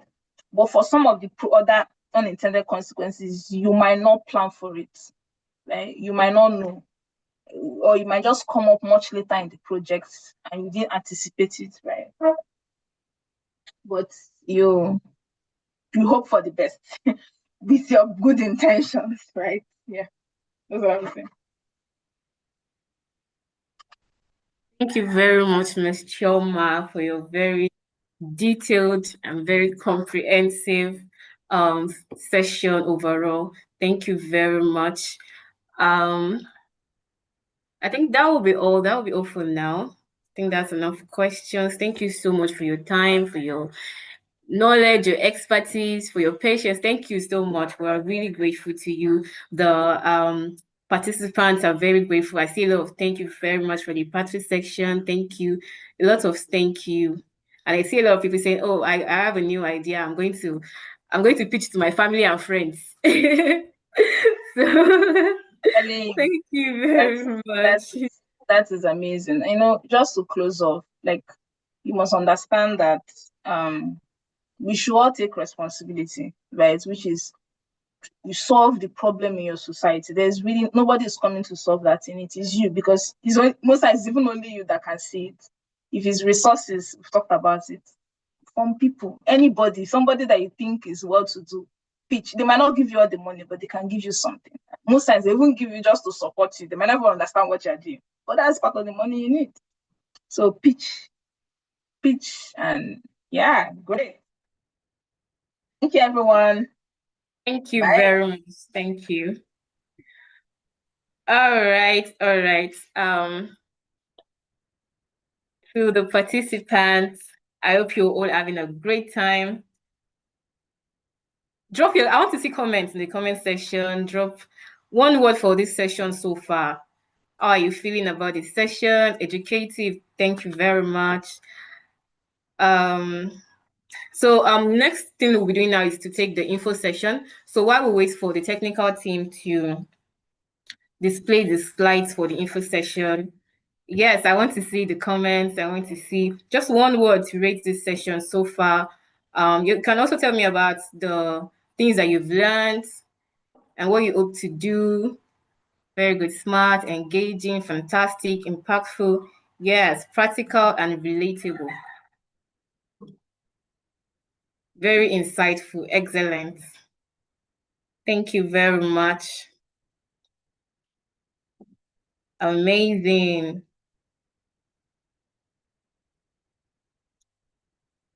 So very heavy, very insightful, very wonderful.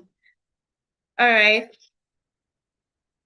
It's an eye opener. All right. So for the info session, technical templates, I'm waiting for you to upload, to display the slides.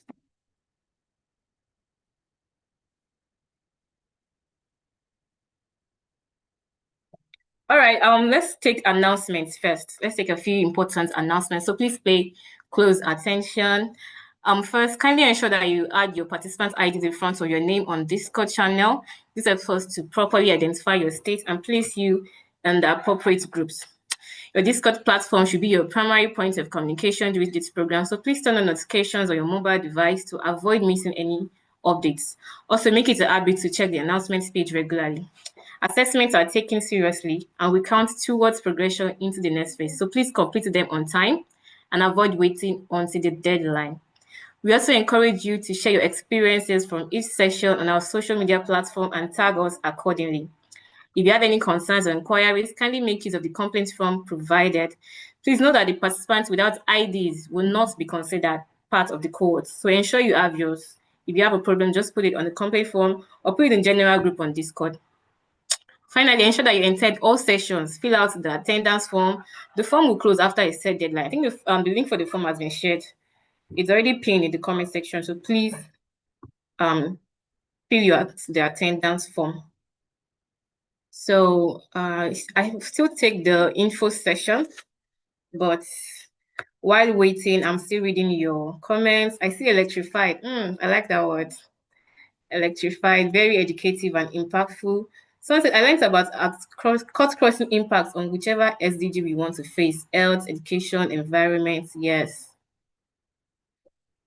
Very insightful, very detailed, very interesting.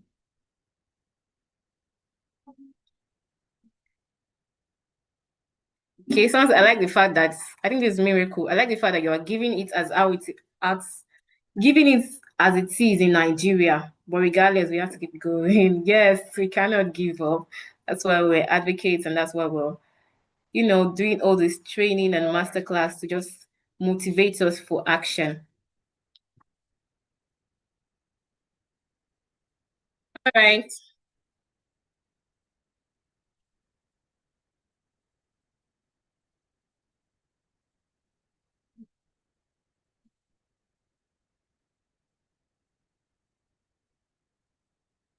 So I'll go on with the info session. Just for some, we have already explained this to you last week, but just to reiterate what we said and to make sure that we're all aligned. So I'm going to just reiterate. The program timeline is in 3 phases. So phase 1, which is from March to April, you have a foundation and learning. Phase 2, which is May, focus on application, your SDG projects, your masterclass session, the end of masterclass session, and then the phase 3, which is in June, which is impacts and integration, right? So your program deliverables, These are things that you counts to you being certified and graduating successfully from this cohort. So each participant is expected to complete the following to be certified. You have to attend all masterclasses, all 6 masterclasses. You have to submit your attendance. Ensure you take your assessments in due time. There may be no makeup assessment, so do well to not miss the deadline. Carry out your lead and SDG projects. Carry out your community projects, which is SDG on the streets projects. Submit a detailed comprehensive report of activities for the lead and SDG and community projects on streets, on SDGs on the streets projects.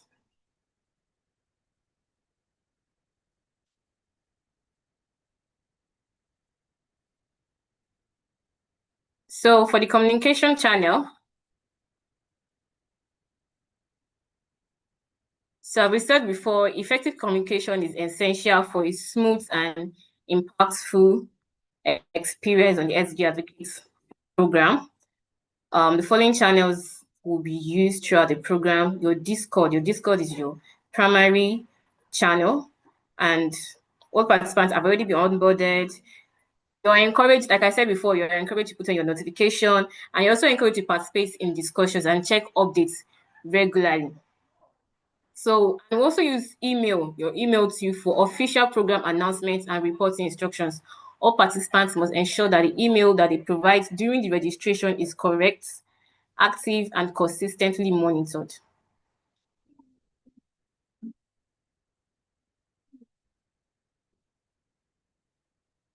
So slide 20.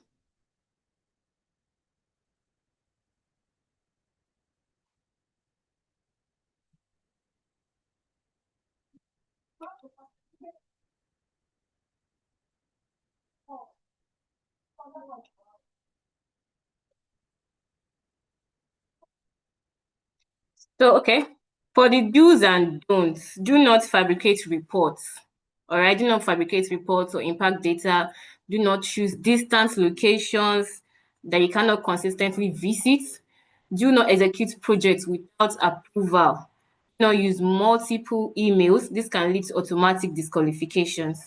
And for your dues, attend all masterclasses, like we said. Complete all self-paced courses early. The link to your self-paced courses has been shared to you. Choose accessible locations. Work collaboratively with your state team. So when you all be added to your state team, and that's why we wanted you to make sure that you have your participant ID. So work collaboratively with your state team. Properly and consistently document activities, your videos, your notes. We've already given you the guideline to also name your files, to name your videos and your notes. Engage local stakeholders respectfully. So if you have to engage with your state government, with the people in the communities, please engage them respectfully and represent you and SDSN respectively and responsibly. So submit reports before deadline and ensure you get a consent of participating neighborhood you intend to carry out your SDGs in. So ensure you follow the templates given for your submissions. All right. Slide 20.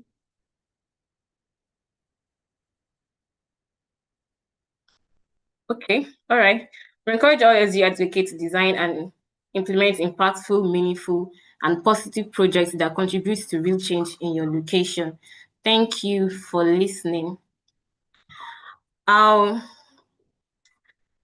think we've come to the end. I'm just going to take a quick recap of today's session. So our first session with Ms. Salma El-Masri explored climate and environment for sustainable communities, highlighting how environmental challenges intersect with broader developmental issues.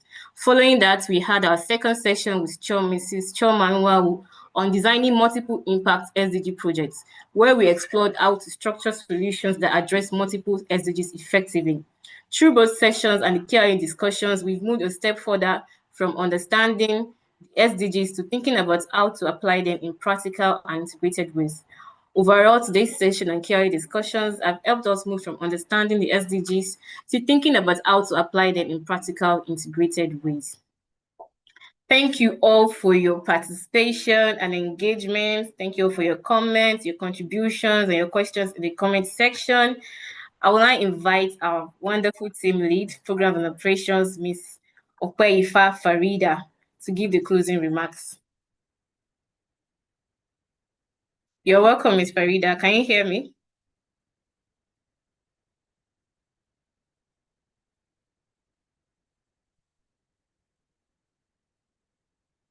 All right, while we wait for Ms. Farida, I'm still checking the comment section for your comments.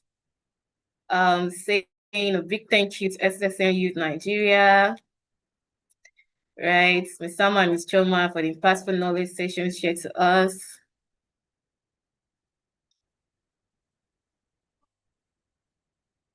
Saying thank you, it has been great. Link to the self-paced course. All right. I think the link has been shared, but we are going to reshare it on the Discord channel.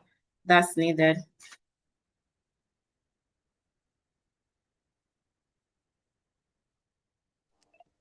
Hello, Aisha. Welcome. Thank you Nice. very much. Thank you for having me. So I'd like to thank you all for joining us today and for bringing your energy, curiosity, and engagement to this second masterclass session. Today's conversation has taken us a step further, moving from understanding the SDGs into exploring how we can take cross-cutting actions that creates real connected impacts. A special thank you to our speakers, Ms. Salma El Masri, for helping us understand the critical link between climate and sustainable communities, and to Ms. Chioma Nwaiwu for showing us how to design community SDG projects that drive multi-impact outcomes. Your insights have reinforced an important truth. That is, real change doesn't happen in isolation. It happens through you, through our ideas, and the actions we choose to take next. We also appreciate our moderators, Aisha Falabi and Peter Erwan, for not just leading today's event, but for guiding us so thoughtfully and keeping the conversations engaging and insightful. Thank you.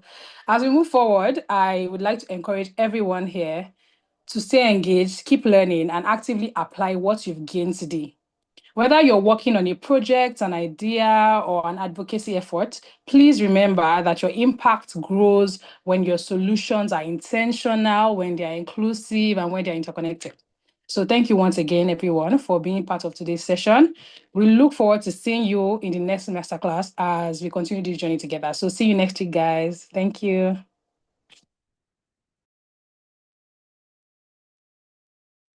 Thank you very much, Farida Okpeifa, for that wonderful closing remarks. So thank you to everyone. That's all for today. Thank you once again for joining us. The next masterclass session is next week, Friday, same time, 3 p.m. to 5 p.m. Make sure you do not miss it as it counts to your graduation and getting satisfied from this program. All right, that's all. Thank you once again for joining us, and we look forward to seeing you next week.